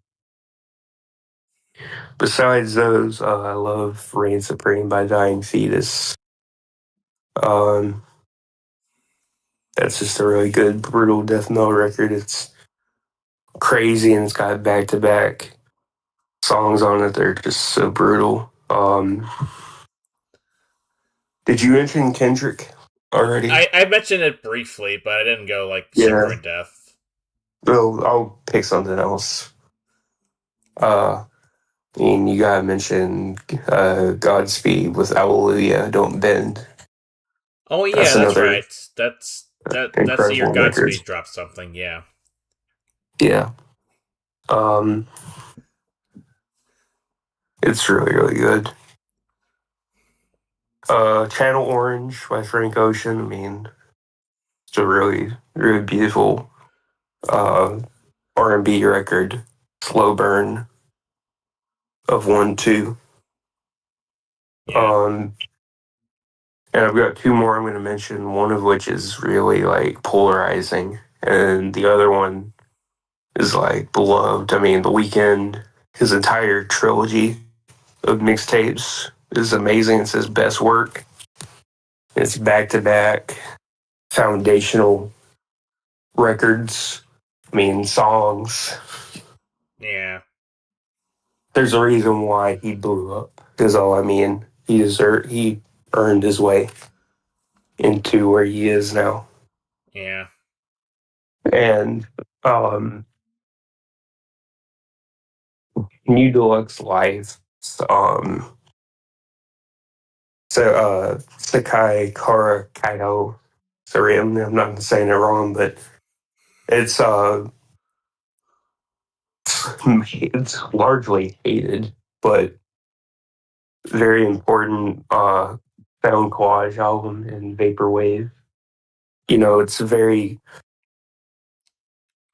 I'll have to show you to give you or just send you a link so you can actually see what I'm talking about. You probably have heard it without realizing or know of it, but like it's I really might have important seen that for like album cover before, but I'm not sure. it's. I mean, I give it a shout out because it's important to vaporwave and to the broken transmission genre. It's like the first or one of the first broken transmission records. Yeah,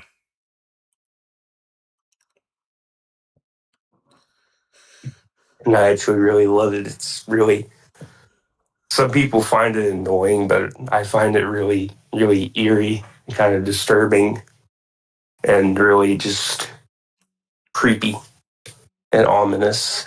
It's really good. yeah. What does Chad have to say?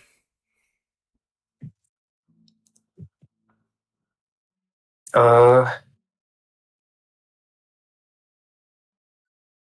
he said, "Oh, he just said sorry to hear that cable." And oh, damn,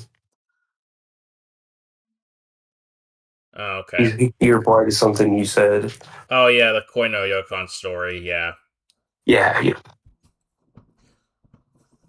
that's pretty much what he said. Okay. But yeah, I didn't really want to go too in depth on it because it's. I don't want this to become a downer, you know. Yeah, Anyways, let's move on to 2013. Um, this is this is a band that Rosalie already knows because I already told her about it. But Camping in Alaska, their debut album "Please Be Nice" came out in 2013, and it is a very, very amazing album in my opinion. It's like the energy they give off is it's like it's like looking back at high school almost. Even though I never listened to this album until I was like in college, like listening to it just kind of reminds me of high school. Especially the song "See You in the Ball Pit." Like that song is yeah. just perfect.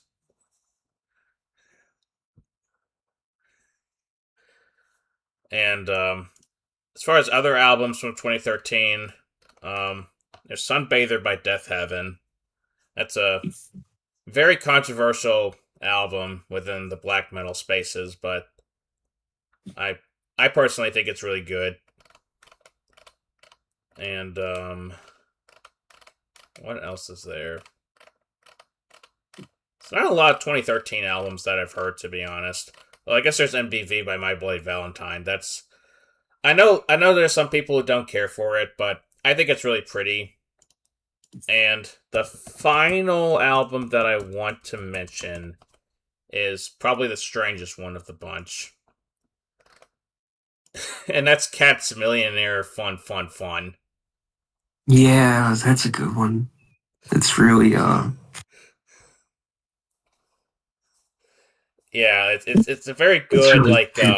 album about like escapism, I guess is the best way to put Yeah, it. yeah, I'd say that that's very very true. Um, See, I'm gonna start trying to restricting myself to a few. I got mentioned the Boards Canada for that year. Tomorrow's Harvest is actually my favorite of theirs, Huh. and it's kind of maybe a hot take, I guess. But I don't know. There's nothing that I've ever heard in the ambient genre that is well Saw 2, but outside of Saw 2, this is like the second most apocalyptic sounding record I've ever heard. It's so dreadful and so creepy and so just atmospheric. It truly does feel like an apocalypse or like an alien invasion has happened and like no one is left on Earth. It's really creepy and just ominous. Yeah. Um, I would have to also mention it's another Dirty Beaches album, but Drifters Love is the Devil. It's different from the last one. It has more of a like synth punk or like synth sound to it. It's very ominous yet again, and it's kind of sadder in a way. And it's very like pretty. It is it's like, almost 3 times the length of the other one, but it's really, really good as well. Very different, very like understated and how important it probably is. Um, and then if I had to mention another one or last one, uh, Guy Herrera. I mean, she is, you know, there's not many that do like her, and her all of her sound is like she was ahead of her time by like a little close to a decade because so many modern artists have taken from her sound and so many are doing albums like Nighttime My Time now, only just now. Yeah. Yeah. So what does the chat have to say? And so said that he mentioned Sunbather, Acid Rap by Chance the Rapper, Doris Spiral, yeah, that's a good one. Wolf by Tyler, yeah, Yeezus, The Zero by Ichiko, what about Flatbush Zombies? He mentioned MBV, yeah. He said that one reminds me of a certain someone, I'm not sure. Oh, Cat's Millionaire. Uh, he said there's not a lot he's heard at the time. He said, "Oh yeah, because the internet, yeah." Childish Gambino. Yeah. Yeah, and he said Sky Ferrero was huge at the time. His sister is obsessed with her. Cool. So, let's move on to 2014. Um, and I'll try to be quick because again we're like 2 hours in. But so first off, my favorite album from 2014 is actually going to be "Ruins" by Grouper. Very beautiful ambient album. Like I noticed it was recorded like during like a thunderstorm or whatever, but I always associated with like a quiet like a snow like a snow storm or something like that. Like not a violent snowstorm, but like a quiet one. Like the snow just quietly floating through the night, and you're just looking out and witnessing it all. It's a very peaceful album, and I honestly really love it. I'm not super familiar with Grouper, but I am familiar with this, and this is just really great stuff. Um, and then if I have to mention, well, one more album that I should mention is, of course, "To Be Kind" by Swans. Very, very, it's very simplistic, but with its simplicity, it's able to like do so much, and it's just very pummeling, I guess is the right word that I should use. But yeah, those two, "To Be Kind" and "Ruin" are my two favorites from this year. Um, this is a really tough year because there's so many albums that I've heard this year that I could really pick. I mean, I gotta mention Tyro by Aphex Twin. That one is a big grower over time. Um, if this is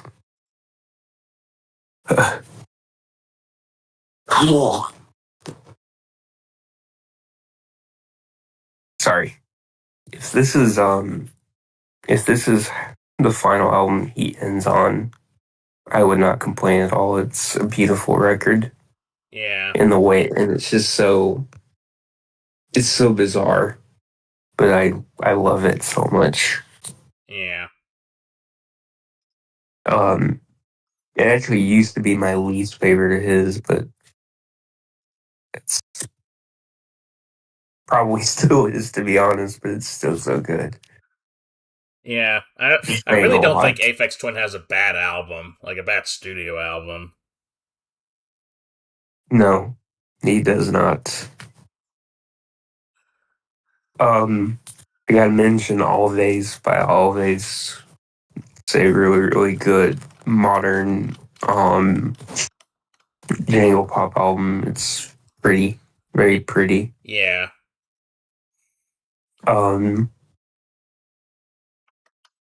I gotta mention Blade Glue. I mean, it's beautiful cloud rap, and it's still really mind bending to this day.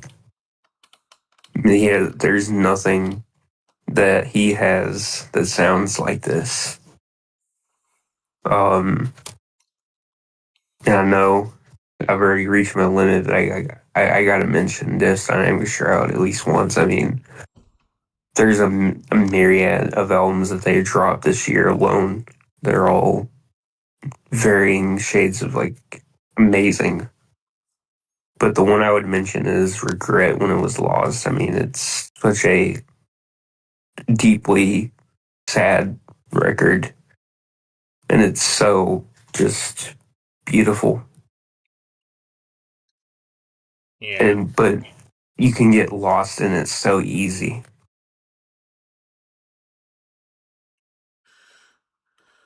Okay. What does the chat have to say? Um, mention Pom Pom by Ariel Pink. Oh yeah, that's right. I forgot to mention Pom Pom. Like that's a very creative album, even though Ariel Pink is, you know, kind of another stupid person, but Well, and speaking of, Benji by Sun Kill Moon too. yeah. And then he followed up with a third with Killer Mike and with Run the Jewels too. Oh, okay. He mentioned Black Messiah, of course, D'Angelo. Yeah. Um, Blackmail with Dean Blunt. Yeah. That's a good Blackmail's one. another great one, yeah. And Blade, he mentioned Blade. We're talking about Blade. Yeah. Cool. Okay, 2015. This is going to be a weird one because like I know there are two obvious ones, like To Pimp a Butterfly and Carrie and Lowell. Those are like two of the most important albums of the 2010s. And of course Rodeo. But for me, I think my personal favorite from 2015 is going to be Act of Tenderness by Cindy Lee. This is a very weird album. Like it's like hypnagogic pop, but there's also like these noise tracks that are scattered throughout the album. It's very haunting. Like this is probably one of the most haunting albums that I've ever heard.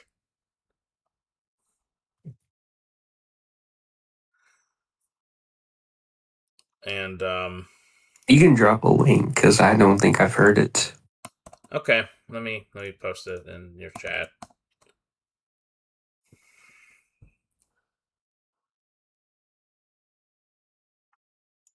Um but yeah, that's probably my favorite album of 2015. But yeah, 2015 it has a lot of like obvious like great albums, but either one I haven't listened to them, or two I don't have like super strong feelings towards them. Like, To Pimp a Butterfly I remember enjoying, but like am I going to like die on its hill? Probably not. Yeah, yeah, I got you. And Carrie and Lola is beautiful. Like it's a very heartbreaking album. Like every time, like I've only listened to it like twice, I think. But, like every time it gets to 4th of July, I just start swelling up. It's it's very heartbreaking. It is. But yeah, Um, what do you want to add? well, I like that. I mean, I like a lot of Vapor. I gotta mention a telepath Elias, under the name Thais Yang. I probably butchered that again. Mysterious Lover. It's a very aquatic vaporwave record. It's beautiful. It's so mesmerizing and just unbelievably gorgeous.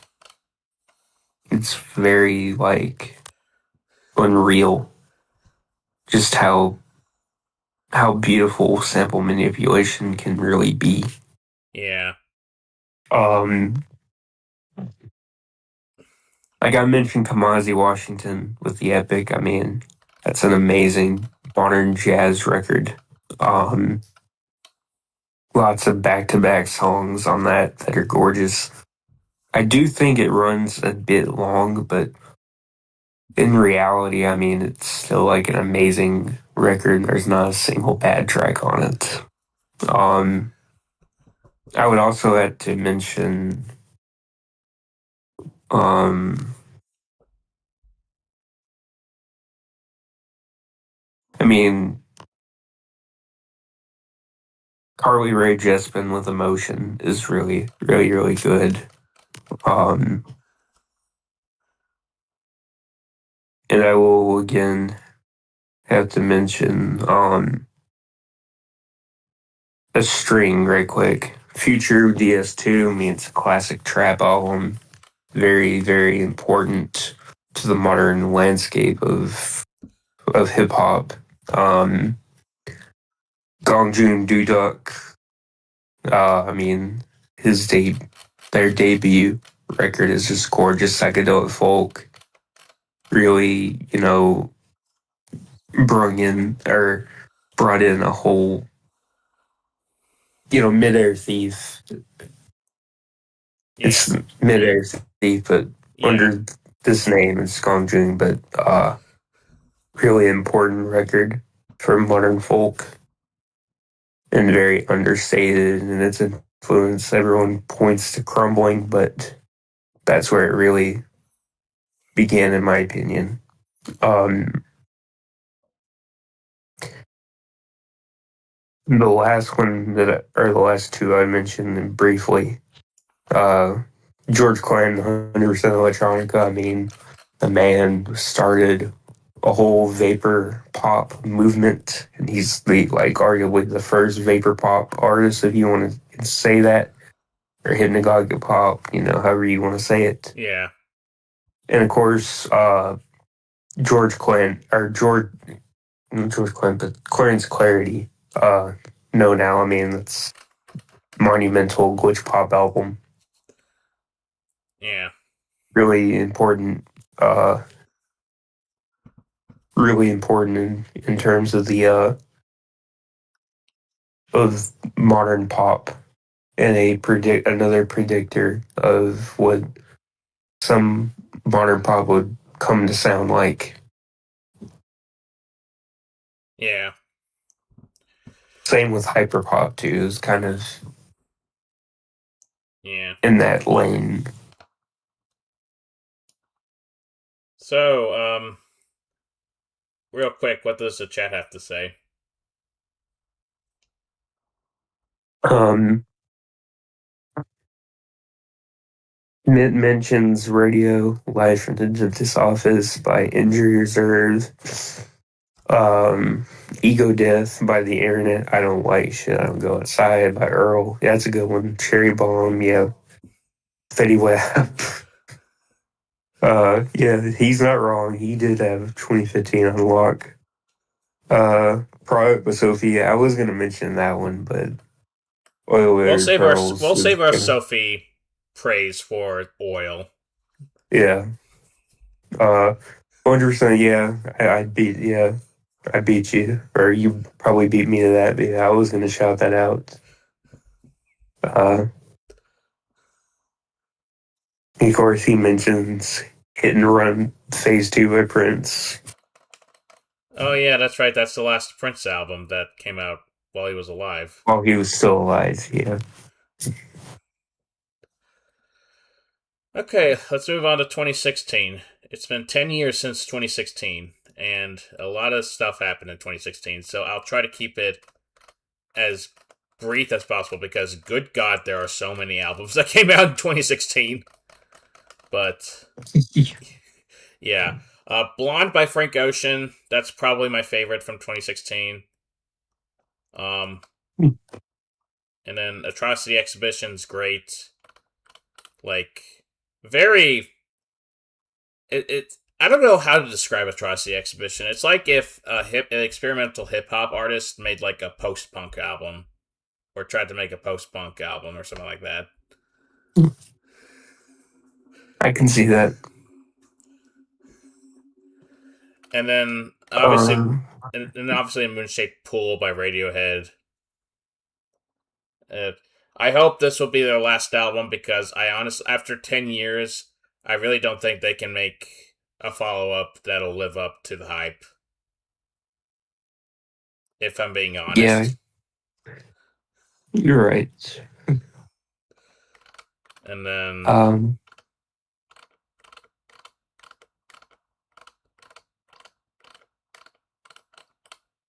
I still need to listen to Ka. That's the I still need to listen to Honor Killed the Samurai. What else is there? There's Blade again. And I guess that's all I really have to say right now. So I'll let you continue. um,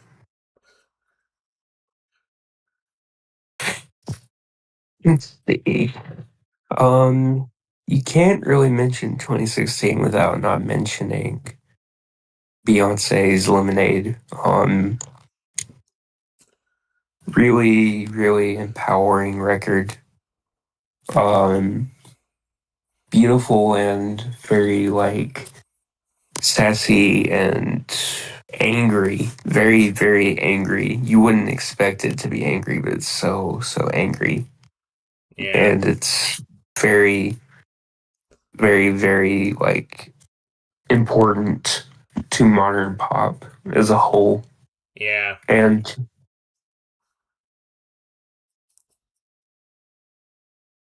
also is like the album that made Beyonce, really come into her own. Everything she had done prior was all right, but this is the one where she really found herself, where she really like became a really important artist.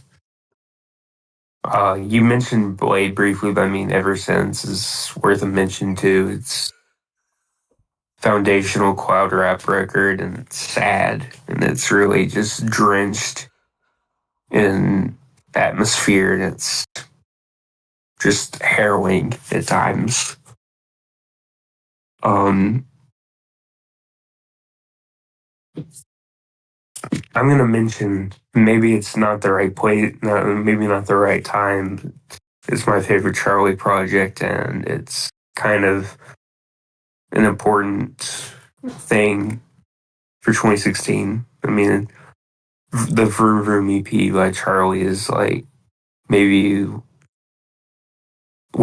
maybe like top five EPs ever for me personally. It's pretty and it's hyper pop. I mean, like it's one of the first definitive hyper pop releases, Yeah.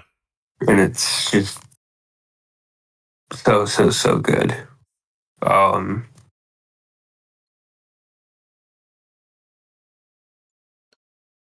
that's pretty much what I got to say. I mean, there's plenty of stuff I could talk about. We don't have all day. Yeah. I'm hoping to get this stream over with by like 3 at the most, so but we'll see what happens. What does the chat have to say? Uh, yeah, 2016 was really heavy on losses. That's very true. Uh, he mentioned Black Star. Yeah. Uh, he said Rick Kaw. He said Mission Malibu. Uh, yeah, he said 2016 is a special time, and it is.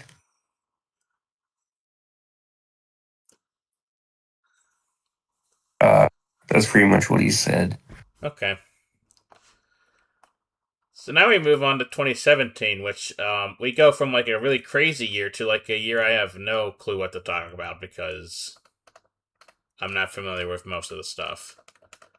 But I will say my favorite album from 2017, and this will be a weird one, but bear with me. Mouth Moods by Neil Ciceriga. I don't know why. I love this album. It starts off slow, but once it gets going, it's just like nonstop banger after banger.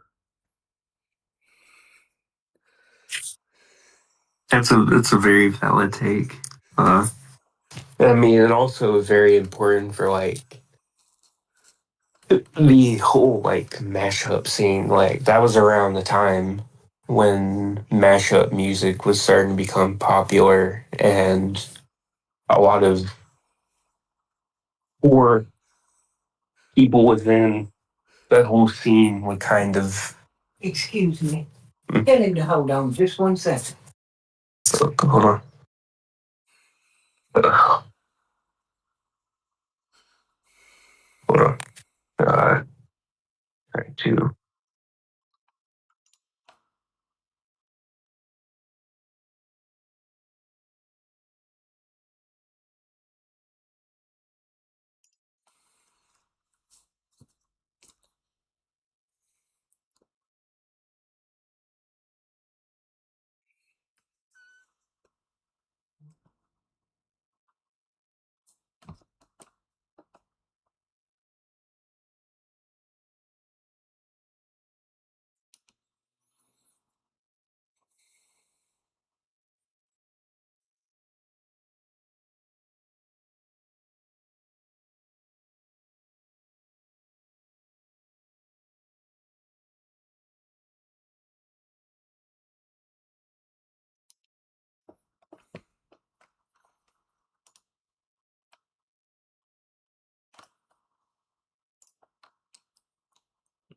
second.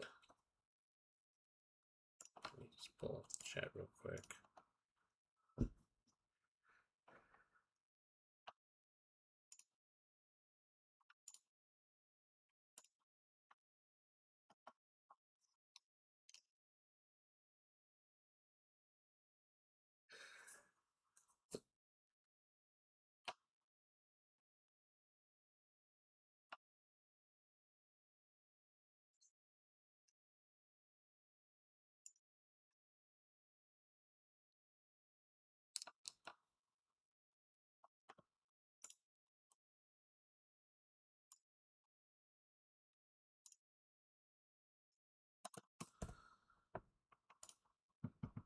Yeah, sorry about the hold up. I need to.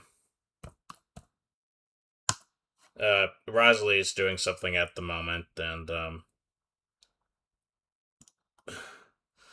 might as well make this.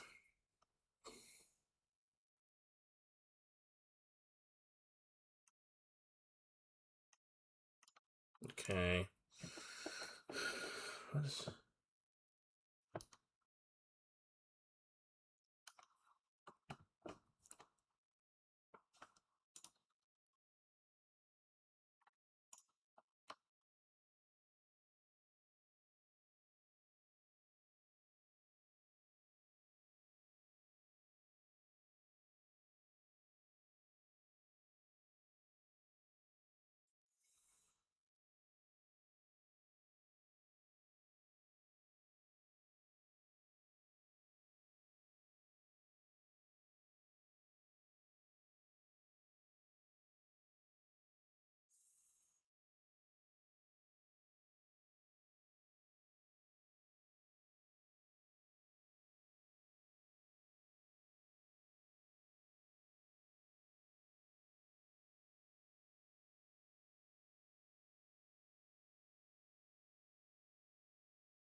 You're back?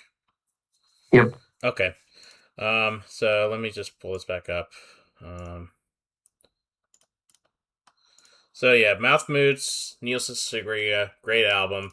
I already looked at the chat a little bit, and Mento mentioned a bunch of other artists like Flower Boy, Tyler the Creator, Crow Looked at Me by Mount Erie, uh, and then some Vince Staples, the Brockhampton Saturation Trilogy.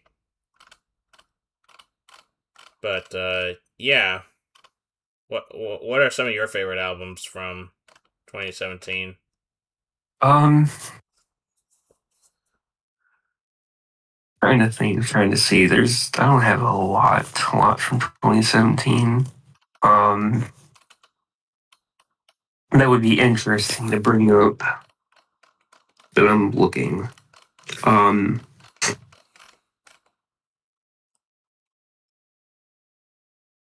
uh,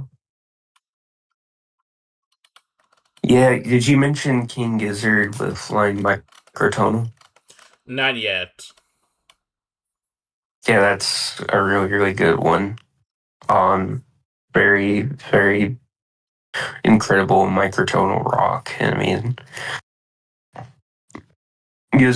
I think Gizzard have higher highs than Flying Microtonal, which is still crazy, but still a very, very good record. Um, Kind of important for the production end of it. I'm gonna mention something that's out of my wheelhouse, but I heard because of a friend. but it was very important. Luna, Max and Match, which is like Korean pop, K-pop, future bass. It's probably like the best K-pop album. Point blank, it's got phenomenal production and choruses and everything else to it. Um, let's see, for our third one, I'm looking through. I gotta mention Paramore this year, to be honest, because there's not a lot that I've heard from this year, but Paramore After Laughter is just a really, really good um, alternative rock, alternative dance record. It's very, very pleasant on the ears, and it's very different from them overall. Like it's very vibe heavy compared to a lot of their older stuff and even the stuff they put after that or the album after that. This is why it's just a really good record. Cool. Um, did you mention Big Fish Theory? That's by Vince Staples, right? Yeah, Yeah, I that's think another Bento really mentioned it in the chat. yeah. Um,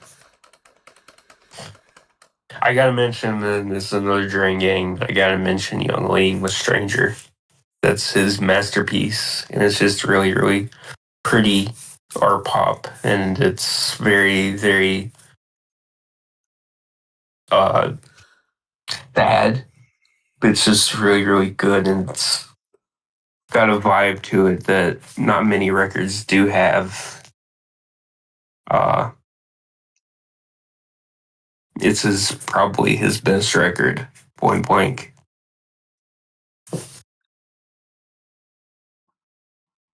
All right, so I think if you're ready, we can move on to 2018. Yeah, So we already foreshadowed this, but we of course need to mention Sophie, Oil of Every Pearls and Insights. definitely. Yeah, very, very important record. Yeah, and it's also very beautiful at times. And it's just an overall incredible album. But my personal favorite album from 2018, and it's will either come off as super weird or it makes a whole lot of sense. But it's Trench by 21 Pilots. Honestly, one of my favorite pop albums in recent years. Even though I know it's not recent, it came out like 8 years ago, but still, I was there when the album was rolling out. Like I remember like talking with friends about like all the new singles that dropped. I remember seeing them live on the Bandito tour, and it was super cool. Still, probably one of my favorite shows ever.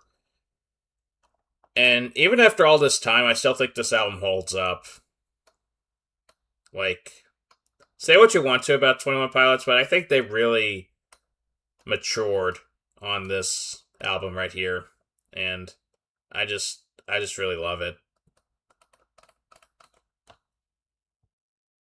Yeah, it's a really good record.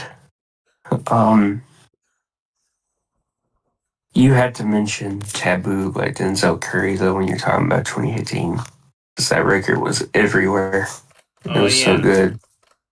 Lots of really, really good emo rap and experimental hip hop. Um, and you also got to mention some rap songs by Earl Sweatshirt. I mean, mostly the stuff I'd be talking about this year is rap. I mean, largely for impact. Yeah. And also Die It's, Lit by Playboy Cardi. yeah, a dilate. I mean, 2018 was a really big, yeah, and Year of the Snitch by Death Grips. I mean, 2018 was stacked for rap. Yeah. JJ Mafia. It's okay. Um, I mean, you gotta mention "Yay" by Kanye West. I mean, that's one of his last really good records. Uh, And also Kids See Ghosts. yeah, I could see because I mentioned that earlier. You probably cut out for a second. Yeah. And they're the only non-rap album I would probably shout out this year is Stranger Fruit by Zeal and Ardor. Like this record, I mean, is kind of polarizing to some because some people hate the ideas of it, but it's just so different. It's I don't know if you ever heard of Zeal and Ardor, but they do. It was a one man project originally, where a guy combined like spirituals and gospel with black metal, and it really created this really eerie and haunting debut record, and then that blew up. And then he got a band together in a much bigger budget and created Stranger Fruit, which is just takes the ideas of the debut and explodes them into this crazy, heavy, disturbing, eerie, and very hazy, hypnotic psychedelic record that goes through so many phases and has such a different sound. It's gospel drenched in dark euphemisms, and it's so pessimistic and sad and disturbing. But there's no metal record out there that has as much soul as it does, even though it's about Satanism and about like um anti-religion and mythology. It's so cool though. It's really like a hell of a listen. And it mythos is kind of over time, like the band got less and less interesting, but that's where they peaked because it is a really good record. Like it's wild. Cool. So, what does the chat have to say? I already read through most of the chat for 2017, but what about 2018? Uh, he agreed that Top were huge back in the day. He said, "Yeah, Taboo was good." He mentioned Yves Tumor. Oh, Eve's Tumor. Is that how you pronounce it? Yves, I don't know. I just assumed. But yeah, that album's really good. Yeah, the Safe in the Hands of Love. Yeah, that's a really good album.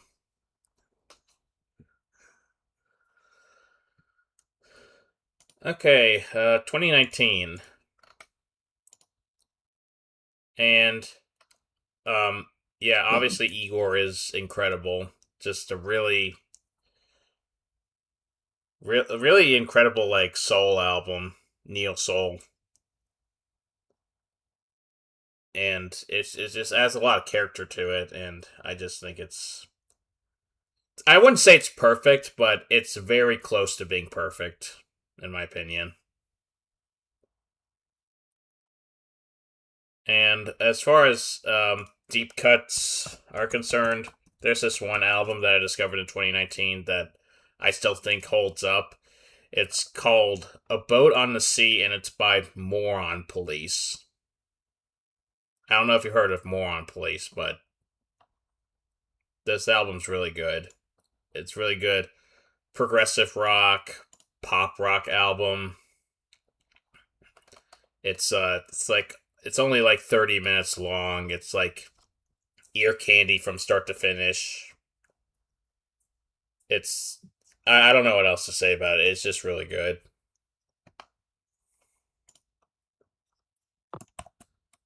Yeah, I know what you mean. Uh, I've actually never. I don't know if I've actually ever, to be honest. I'll post a link in the chat, or not in our chat, if you want to look at it. Yeah, Mint beat us both to the punch and mentioned Igor, so we don't really gotta mention Igor. Yeah.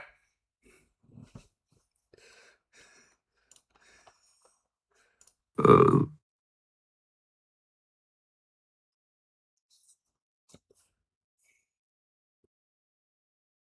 Let me see. You can't mention 2019 without 100, without 1,000 gigs. I mean, as polarizing as the album was at the time, it has um, easily like aged like a not a. And I used this for someone else who I talked to about and listened to it with recently, but not like a professional wine, but like a homebrewed wine with the funkiest ingredients you could find.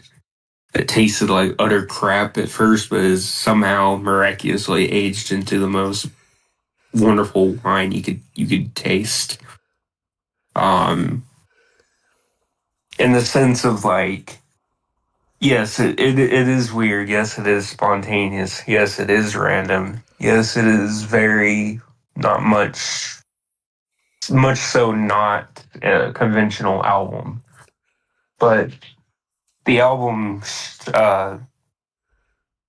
has the benefit of predicting what modern pop would lean into, what a lot of underground pop would take from, and also pioneered a ton of different genres and exploded a lot of them into popularity and gave a means for a lot of queer people and a lot of just odd people in general a means to find an audience and a way to make a living off music. Very much so, if 100 Gex hadn't blown up, there would be a lot of pop artists now, a lot of underground artists now that would have never found their their success, would have never found their footing. They would be struggling a lot more without this album being as big and as major as it was. Yeah. I'm not even sure And if I particularly enjoy 1000 Gex. I do remember enjoying the song Stupid Horse, but I don't know. I need to re listen to it at some point. But yeah, I agree with all that. 1000 Gex and 100 Gex in general, very important for pop music at large. um, I'm going to go ahead and mention it here, and I don't think you'll agree with me, but Black Midi Schlagenheim is yet again a game changer for a lot of noise rock and is one of the first windmill scene records, one of the most prominent ones, and arguably like one of my absolute favorites in the grand scheme of things. It's very, very wild and has so many incredible ideas that it just lands so easy. And you would never really, I mean, you would know what you're getting into, but the way it unfolds is just so wild. Um, it's really pivotal. I'll just say. Yeah, I can definitely Um, agree with that. Let me see. I'm going to mention one more. Need to look.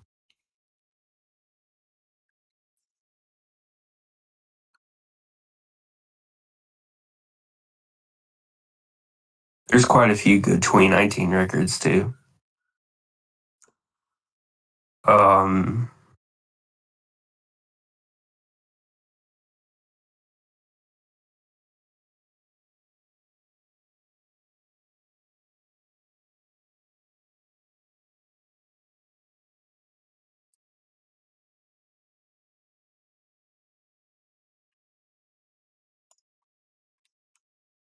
I feel like, and this is another one that's kind of more like a trends thing, but well, I could honestly go one or two ways. I could mention Weather Day come in. I mean, an important record for a lot of indie musicians as well.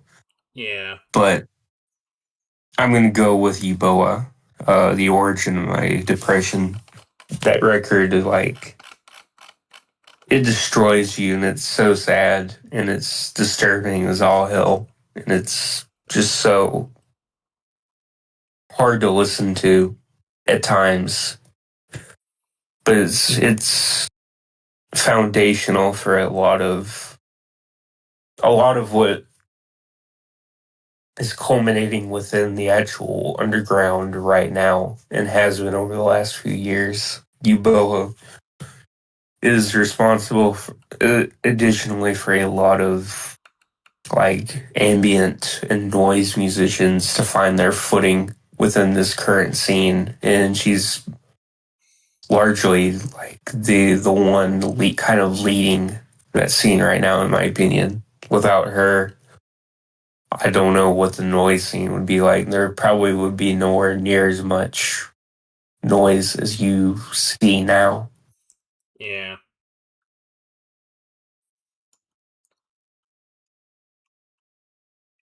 So, what does the chat have to say? Uh, he said something like that cover though. I don't know what that was in response to.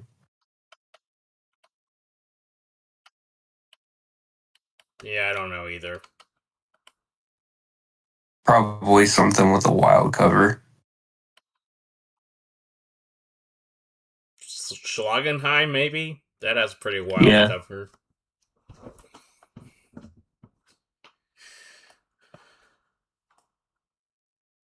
Oh well, let's move on to 2020.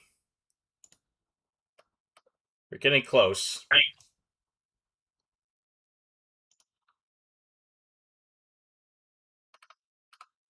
So, 2020 is a very interesting year for me because this was the year where I really started getting into music.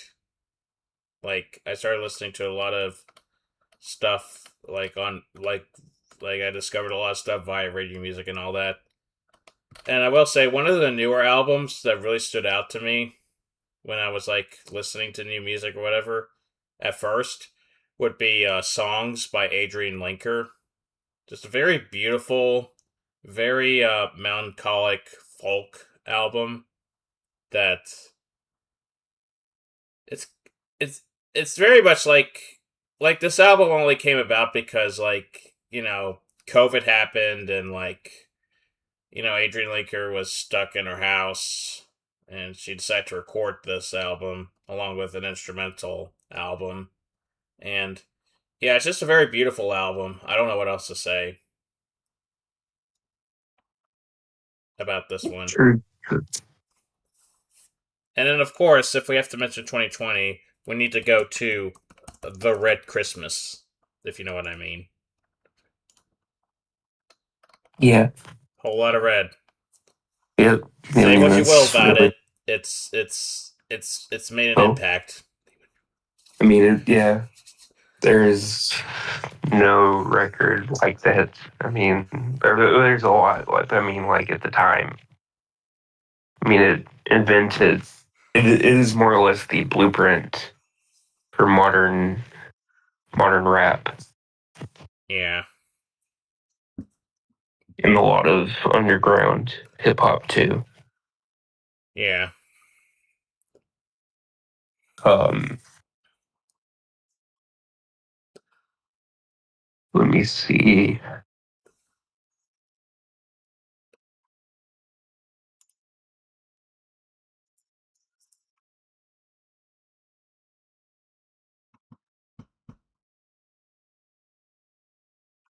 Um,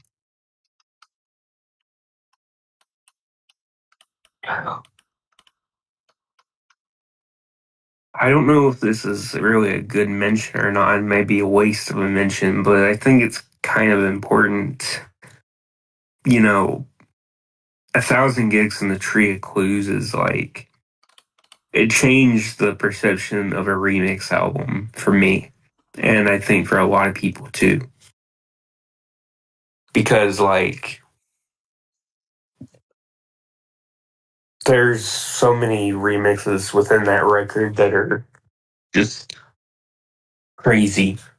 And so, just, it's almost like they're cover versions instead of being remixes. Like, they shouldn't even be, a lot of them shouldn't even be called remixes. That's just how different they are of interpretations. And, like, that whole, the way, how successful it was, I mean, it led to, or it caused, and it didn't last long because it kind of died off quick, but the fact that a Lady Gaga album got a hyperpop remix album is just still so absurd to me. With with I mean, a whole bunch of like underground musicians at the time and rising musicians that were nowhere near as big as Lady Gaga just coming together to make one giant remix album. And it's only because 1,000 Gigs in the Tree of Clues was so successful. But I Yeah. mean, like, it's not as big now. It's like their least important record, I'd say, overall, but it does hold importance in the sense of like the fact that it changed my personal perception of how a remix album can sound and be, and that it's not a bunch of low effort or minimal remixes, but it also changed the way that people can. It changed the perspective of it for a lot of people too, and there's so much you can do with it now. And I think it's kind of important in that sense. So Yeah, last that time I'll makes mention sense. 100 gigs. Um,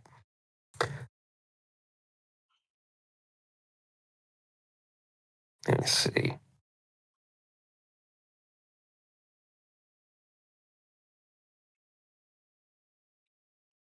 I got to mention clipping for the first time. Oh yeah, that's right. We haven't talked Visions, about clipping at all. That's yeah, weird.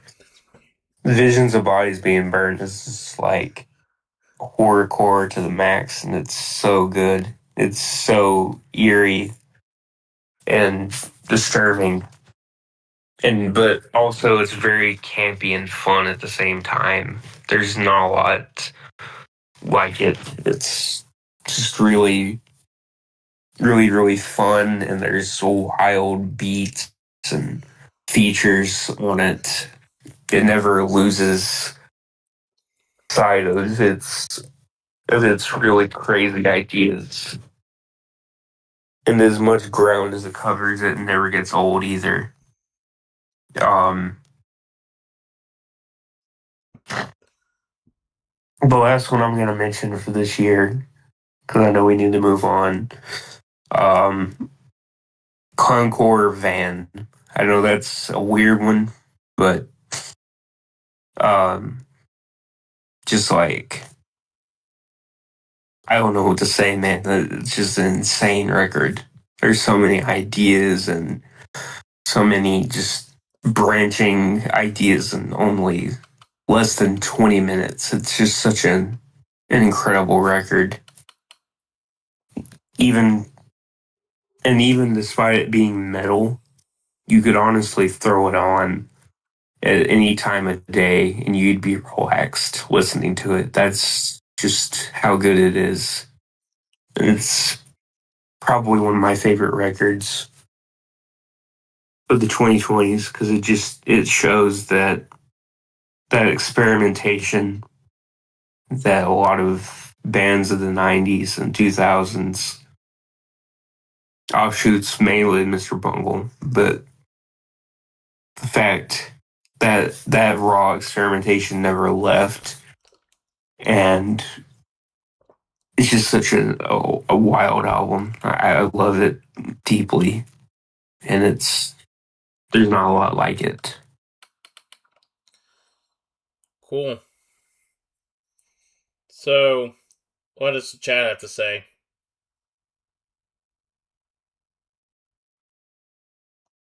He didn't say anything, Oh, okay. or he hasn't said anything.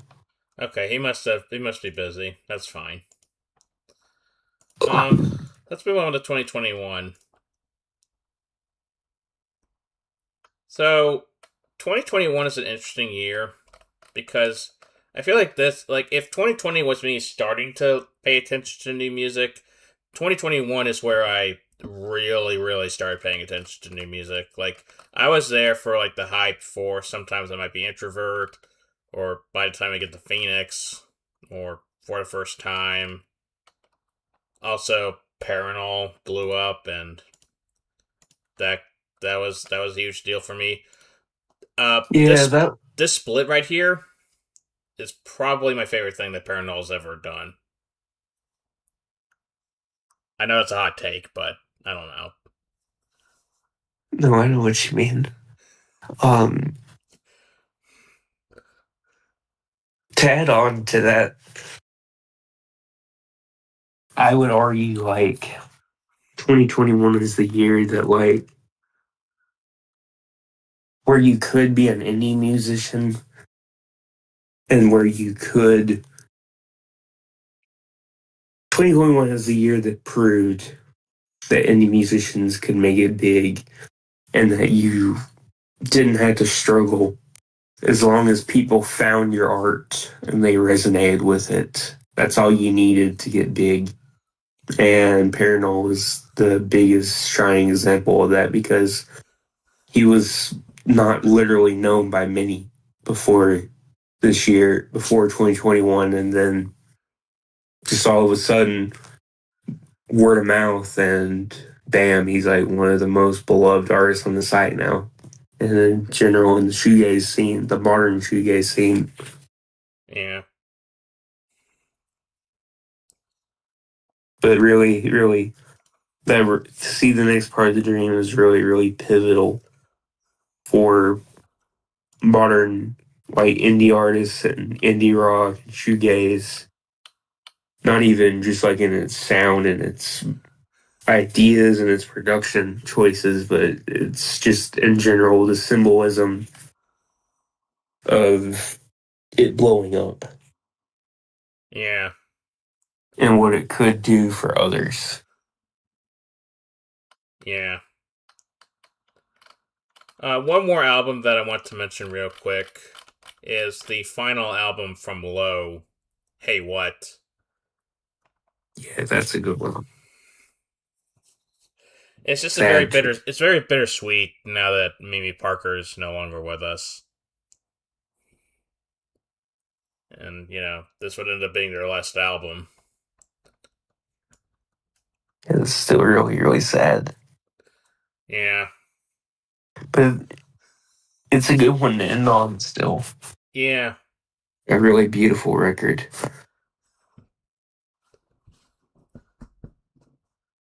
Um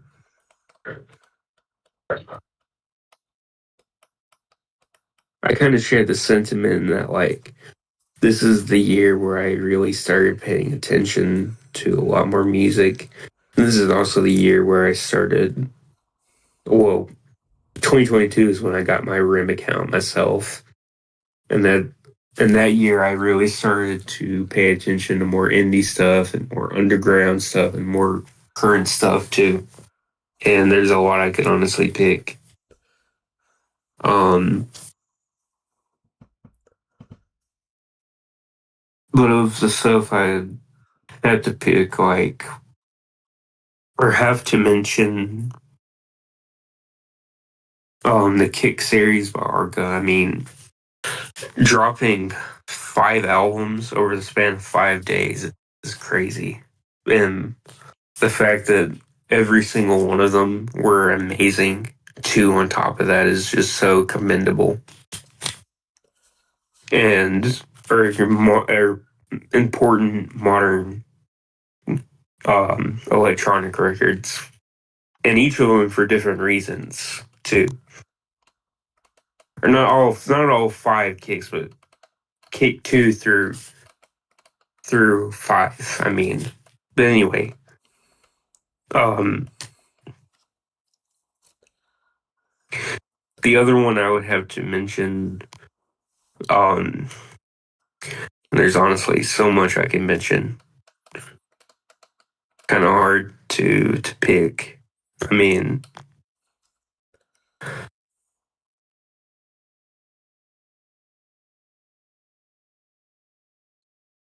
I mean,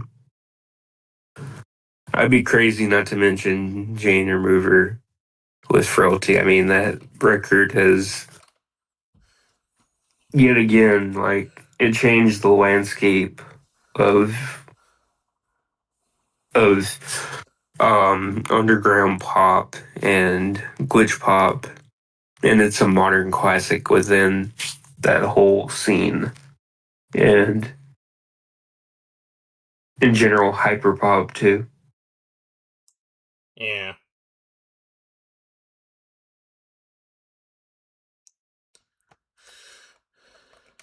But yeah. If you're ready, we can move on to 2022. Yeah, we can move on. Okay, 2022. This is an interesting year for me because I feel like there's a lot of hype behind a lot of these albums, but as the years go by, I don't see a whole lot of people talk about them. Like, except for Ants from Up There and Hellfire, maybe the Big Thief album, and well, I guess also like, well, actually, no, hold on, I don't know what I'm trying to say. Like, the top four are still talked about a whole lot to this day, but I don't know. I just don't really see a whole lot of people hyping up 2022 as like one of the best years ever these days, if that makes any sense. Yeah, I know what you mean. I What think are you gonna say? they will probably turn back around on it and say that it's one of the best years as time goes on. Yeah, but yeah, I think my favorite album from 2022 would have to be Blue Rev by Always. Just a very, That's a good one. very great like shoegaze album, and I think it's the song "Pressed." That's honestly one of my favorite songs ever.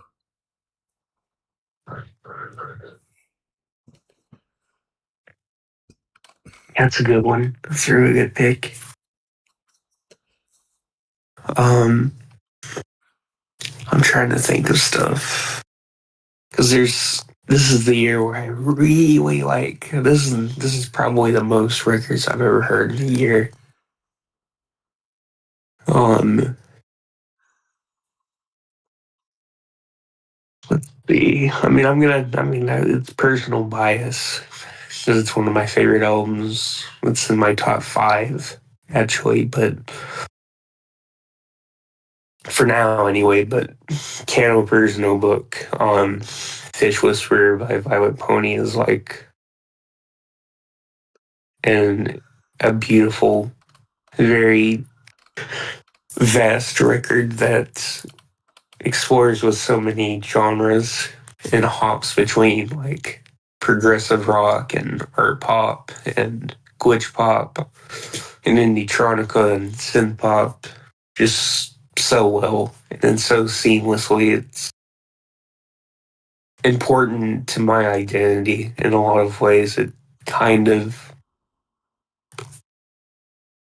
made me realize, and which was kind of her intent in the first place, but really made me realize that I could do anything if I tried hard enough, and that I can be a creator too, that anyone can be if they try hard enough themselves. Yeah. Yeah, I haven't Despite listened. I haven't listened to Fish Whisper in a while. I should probably do that at some point because I was never really enjoying it. it's just, I mean, it's not like important and it's not significant in that sense of it doing anything, but I know that there's a lot of people it resonates with too, besides me. I know that a lot of people hold it near and dear in their hearts for similar reasons. Yeah, Um,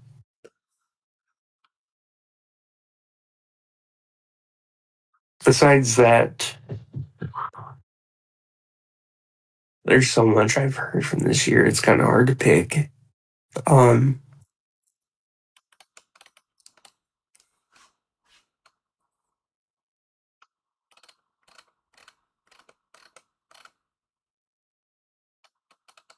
Looking through, I'm sorry, no, you're taking fine. me a minute.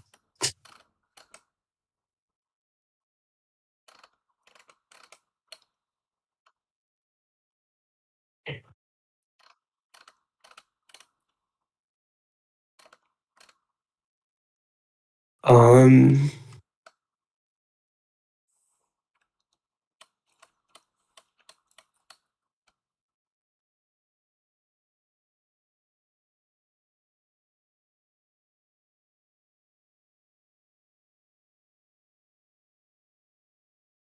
I mean, I'm probably going to pick this, and maybe it's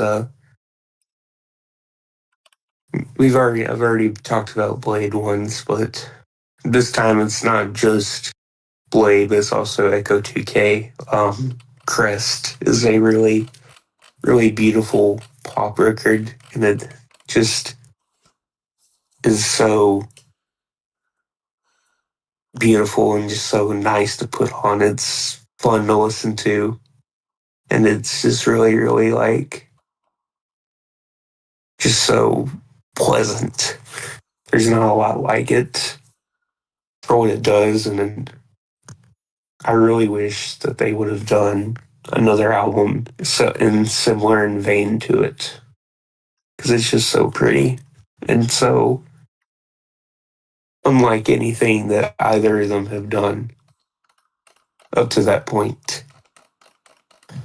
Um, I will also shout out again Beyonce. I mean, you kind of have to mention her again because Renaissance was everywhere that year, Yeah, and very important record again, especially in the wake of racism kind of rising again. yeah, Around that time, it was really important to have, such a big feminine, and especially sexism too, but a really big black female voice leading in the airwaves and being so present was really important. yeah, Besides the album also just being really fun and really having a lot of amazing songs attached to it. And it still holds up to this day. yeah,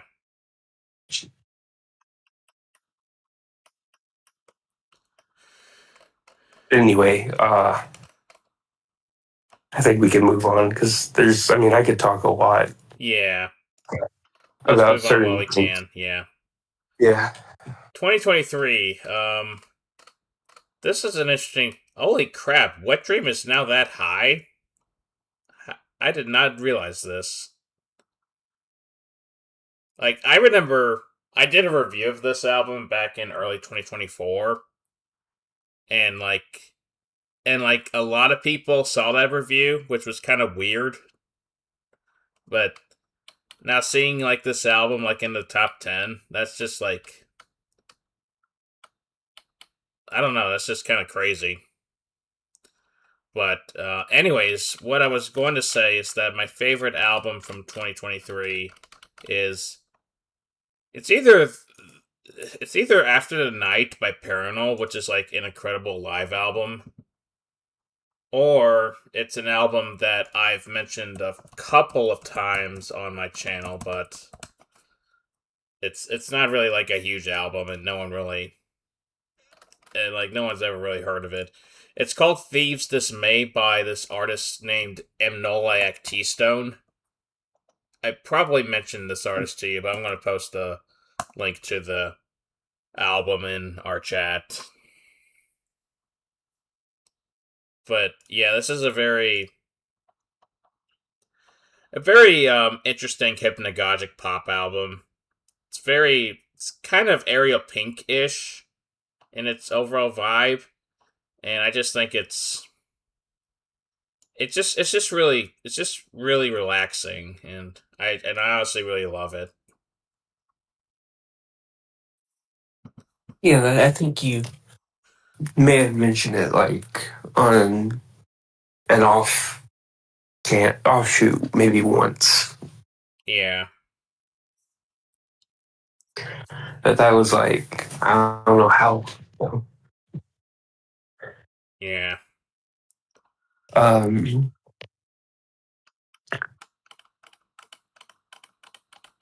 But yeah, those are my top two, I think.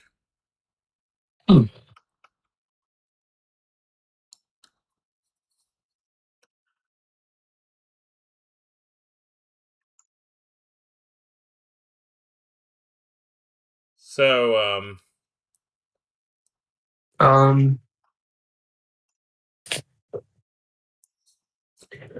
2023 is where I really I really dug into the underground scene, and I was really listening to a lot of indie stuff, like a lot of indie stuff, and a lot of my ratings actually are pretty much almost entirely like underground or like very small artists.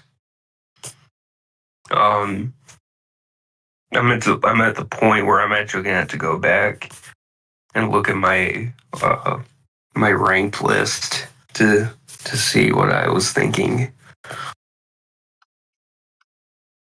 that's fair. It's probably a smart idea, actually.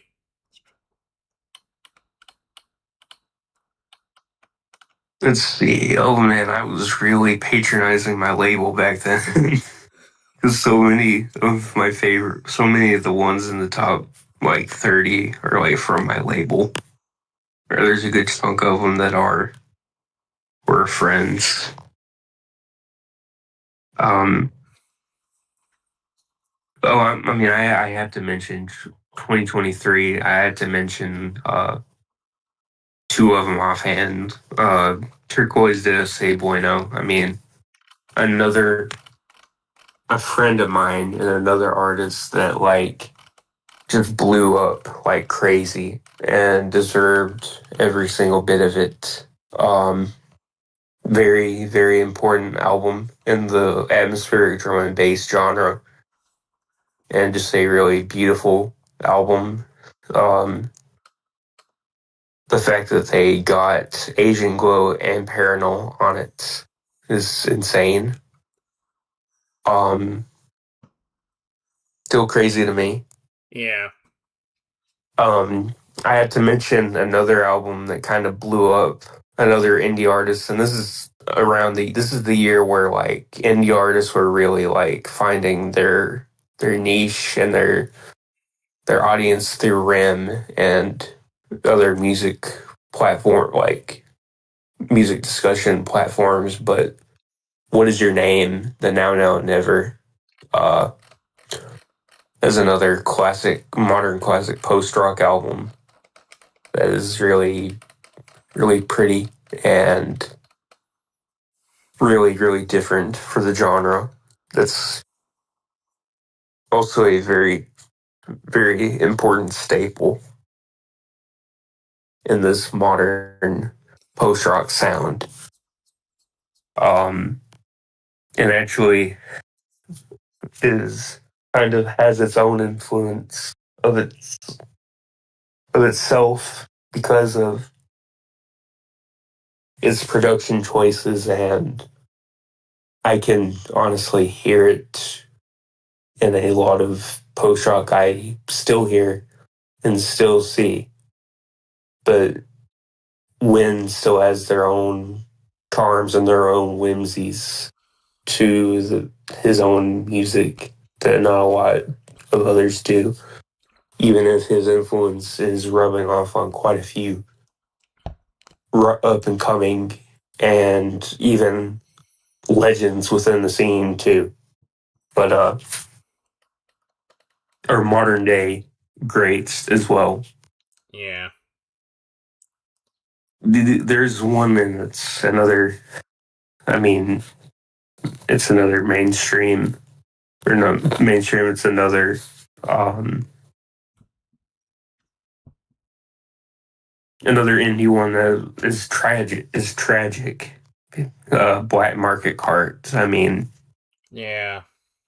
that's an amazing record, and it's devastating that that was his final effort. I mean, it's really sad, really, really sad. Yeah.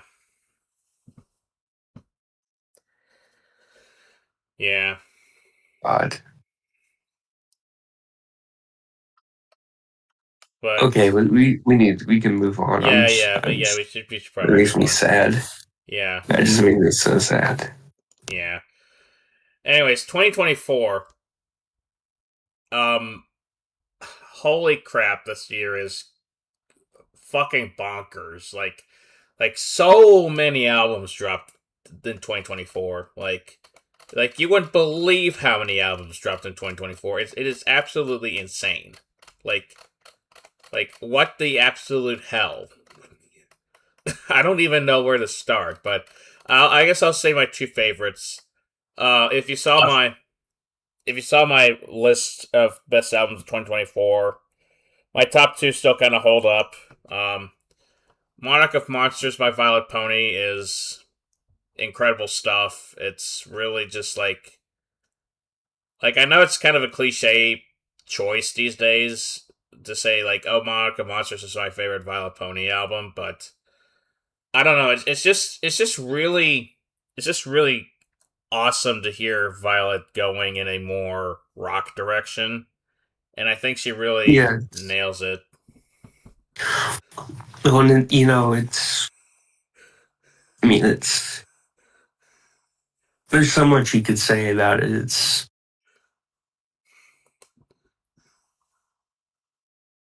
Yeah, It's yet another modern classic. I mean, it's sad.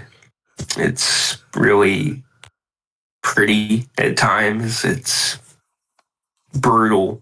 It's crazy, or that really have a hard time accepting their um eccentricities, or even you could go as far as, I mean, like, and it's going into the Lord. It's not going to go deep, but I mean, like, for people who have experienced things that they never should have, that struggle with those feelings, yeah, it's a really, really good record for that as well. yeah. And if we're gonna Um, bring up furry music, we of course need to mention "The Lonely Sinner." yeah, yeah, I mean,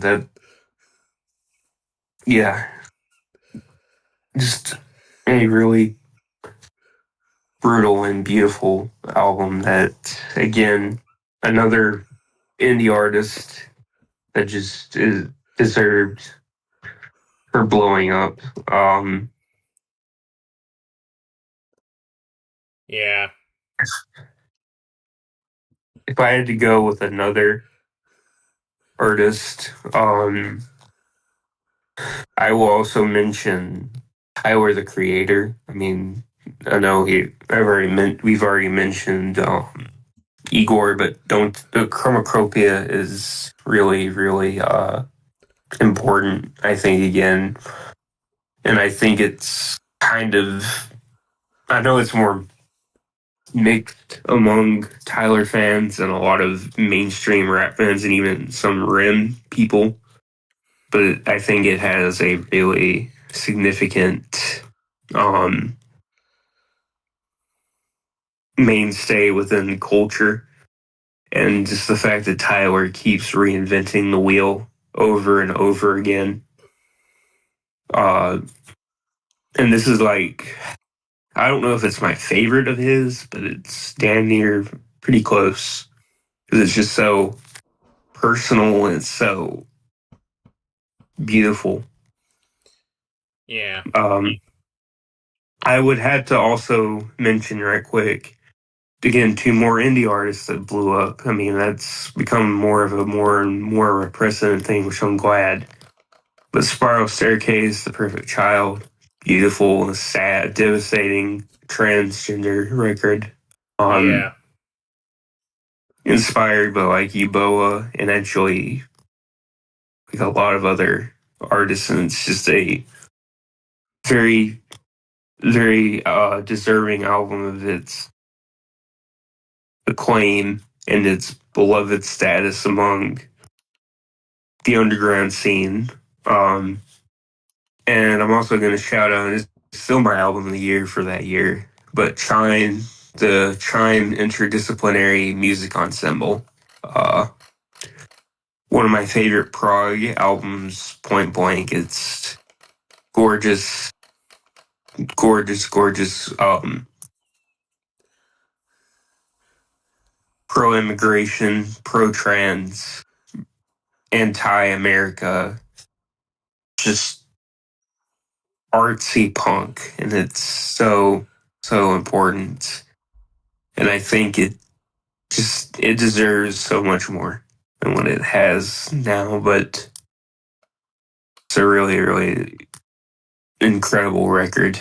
And I have nothing but admiration and respect for the people behind it and what it means, especially what it predicted and the hellscape we're living in right now, Yeah. which also Monarch of Monsters kind of is too.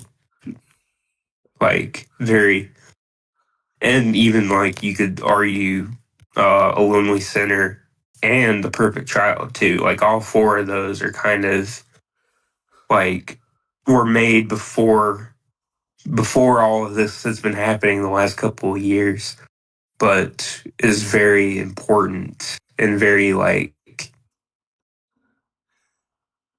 politically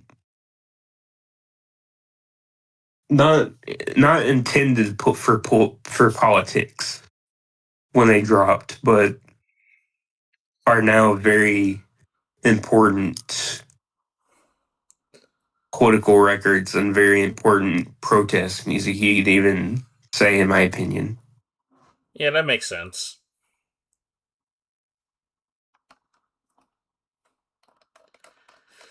Anyways, let's move on to 2025 before we continue gushing over 2024 too much because, again, so much great music came out that year. Yeah, there's so much. It just dropped that year. Yeah. Anyways, for 2025, this was another pretty good year. Not as crazy as 2024, but there's still a lot of great stuff. One album that I really want to mention, though, and this is one that I mentioned in my year-end list. Let me pull it up. Is like I already mentioned Sam LRC prior to this, but Dreams at Snowland, her collab with Bazaroo Bear is just really beautiful, and and I don't know what else to say. It's just really beautiful. Yeah, I got you. It is. Uh, I won't mention, and it's maybe kind of cheating, but it did officially drop this year. Lunarism by Mac Miller is like, it's so indicative of the times we're living in. It's beautiful. It's sad. It's disturbing. It's psychedelic.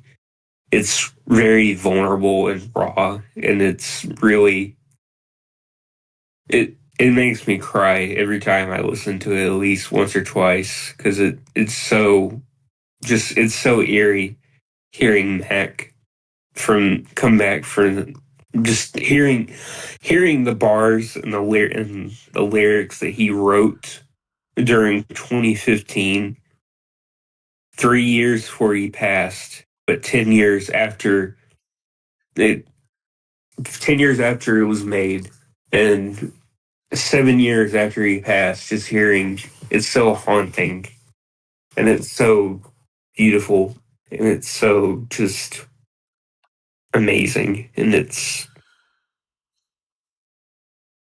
Yeah. just it's a landmark album in my opinion. And it may not have that reception now, but I think in due time, I think it will probably become more of that. Um, I would also have to mention Ginger Bee Apiary.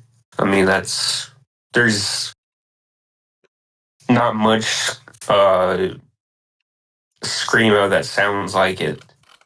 All of the jazz fusion and jazz rock and chamber pop aspects tied into it is genuinely really gorgeous, and it's just such a landmark album in that sense. I will also have to mention um, Lexi Cat Heartstrings. It's a really, really beautiful and really devastating indie-tronica album that has a really innovative sound and identity to it. It's like 2000s and 2010s nostalgia ingrained into like a metalcore and metal sound while being hyper pop and glitch pop and indie tronic. It explores so much and it's so incredible. Like there's not a lot that sounds like it at all. It sounds like it could have released in the 2000s. It sounds like it could have released in even the late 90s. It sounds like it could have released in the 2010s. And it also very well, in which it did, could have dropped last year. I mean, or even now. It is, in a way, kind of timeless while being contained to a set period of time. Yeah. Um, I would also have to, and this is the last one I'll mention, Natureza Morta by Enter Vicino. Uh, there's not a lot of post metal or post rock that sounds like this does. It's ambient pop and it's gorgeous and it's layered in so many beautiful sounds and it has like nature sound effects and it's just so unreal sounding. It's beautiful and it's devastating and it's very indicative of how horrible global climate and how horrible corporations are. Just anything, everything else. But anyway, I'll leave it there because I could keep going on about 2025 too. To be honest. Yeah. So, we now move on to current year, which is not over, but I do have currently two contenders for my favorite album of 2026. I'll start with number two, which is Inferno by Boards of Canada, which is it's basically just Boards of Canada, but they have a unique sound of their own, and I think hearing a new Boards of Canada album in 2026 is honestly very special to me because like keep in mind the previous album Tomorrow's Harvest came out in 2013, which was like 13 years ago, so I wasn't expecting them to drop again, but here they are, and honestly I think it's really great. And the other album that I want to mention, and And yeah, you already know this. Basra Bears, the ending orchestra is just it's really beautiful, and it's just like it's you So know I climactic. yeah, like I don't know, I have trouble describing this album. Like I tried to write a review of it, but I was just at a loss for words on how to describe it, and I'm still clueless as how to describe it. Like it's just really beautiful and sometimes frightening and sometimes tense, but I don't know, it's just a very beautiful album. It is.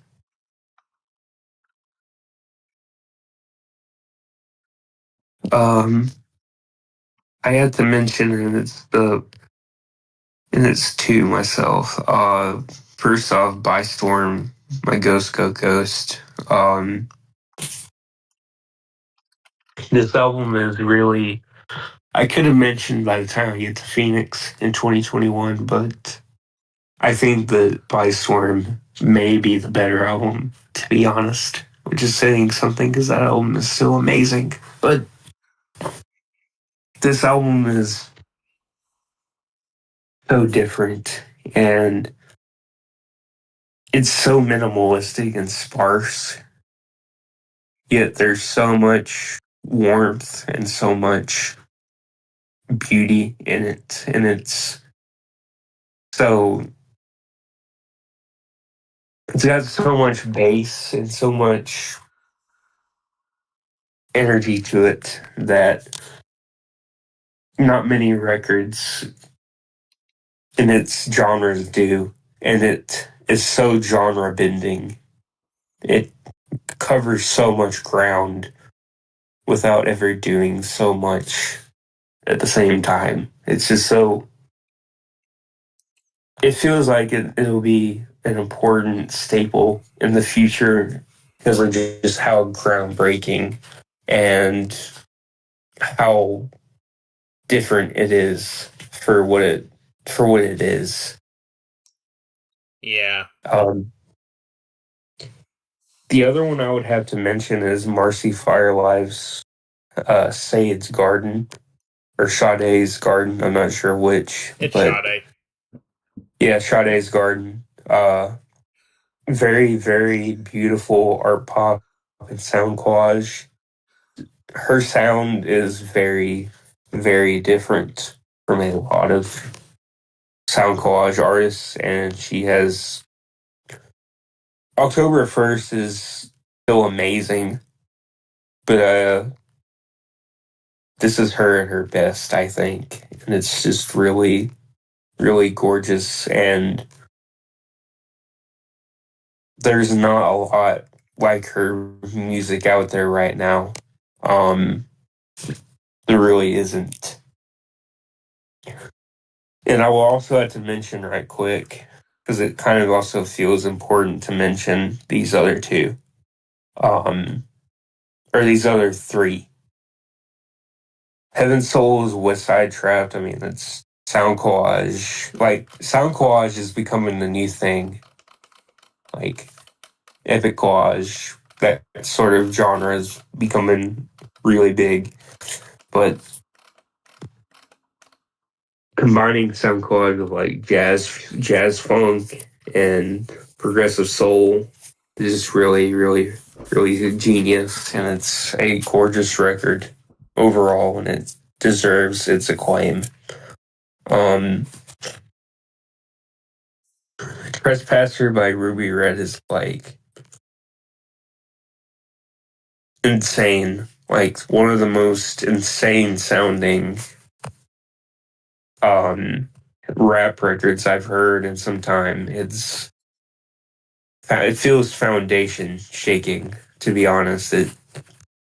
The beats are so they feel like music concrete. I don't know if that's how you say that, but I think it's something like they that or musique concrète.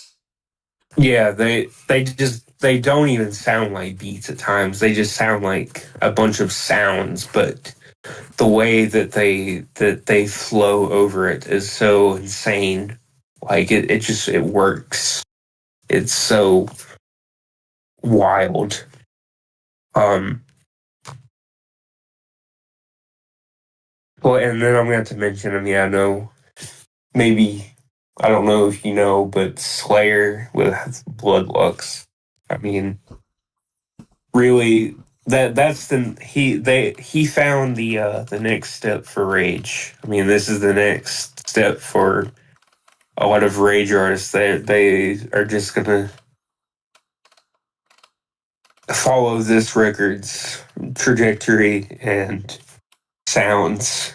It will very much be sounding like this. Like this is the blueprint um for modern Rage going forward, I think. And it really is very important. And it's gorgeous and just so good. But anyway, that's uh that's all I gotta say for 2026. All right, so I guess that part of the stream is done. So I guess we'll quickly do the Q&A real quick, and then we'll call it wraps. So let me go to the let me go to my channel real quick and look at the so let's see here. So far I've only got 2 questions, and I think those are just the 2 questions that we're going to ask, that we're going to answer. So I'll just read it from top to bottom. Um so Mento asked, do you think AI will completely take over the entertainment industry as to make artists completely obsolete? So this is an interesting question because I've been thinking about this a lot too. Like, I assume everyone's been thinking about this. And,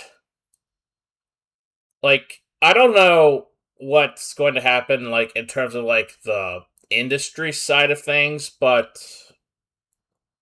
my sister said something that I think is very interesting, and I think everyone will resonate with this. People have the innate desire to express themselves in some shape or form.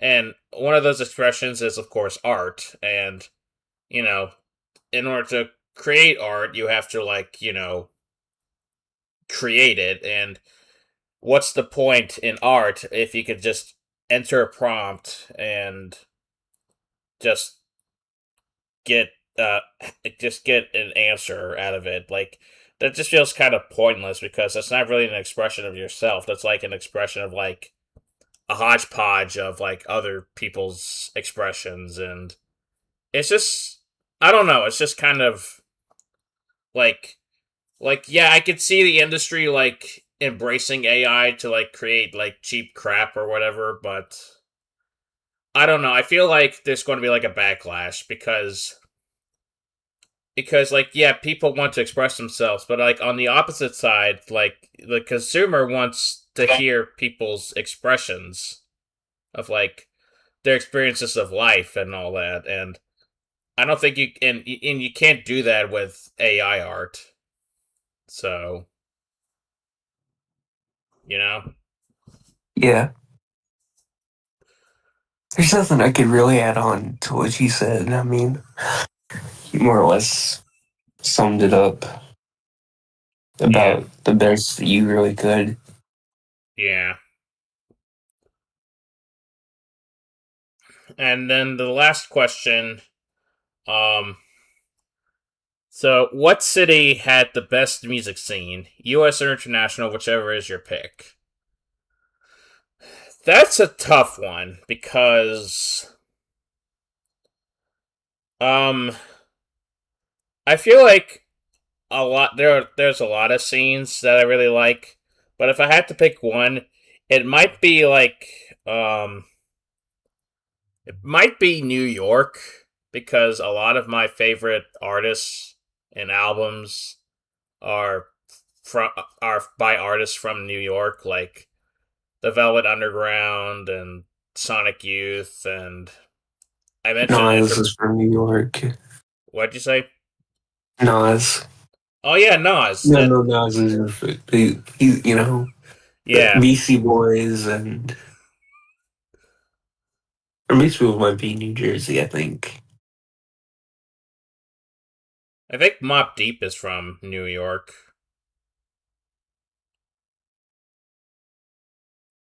Yeah, they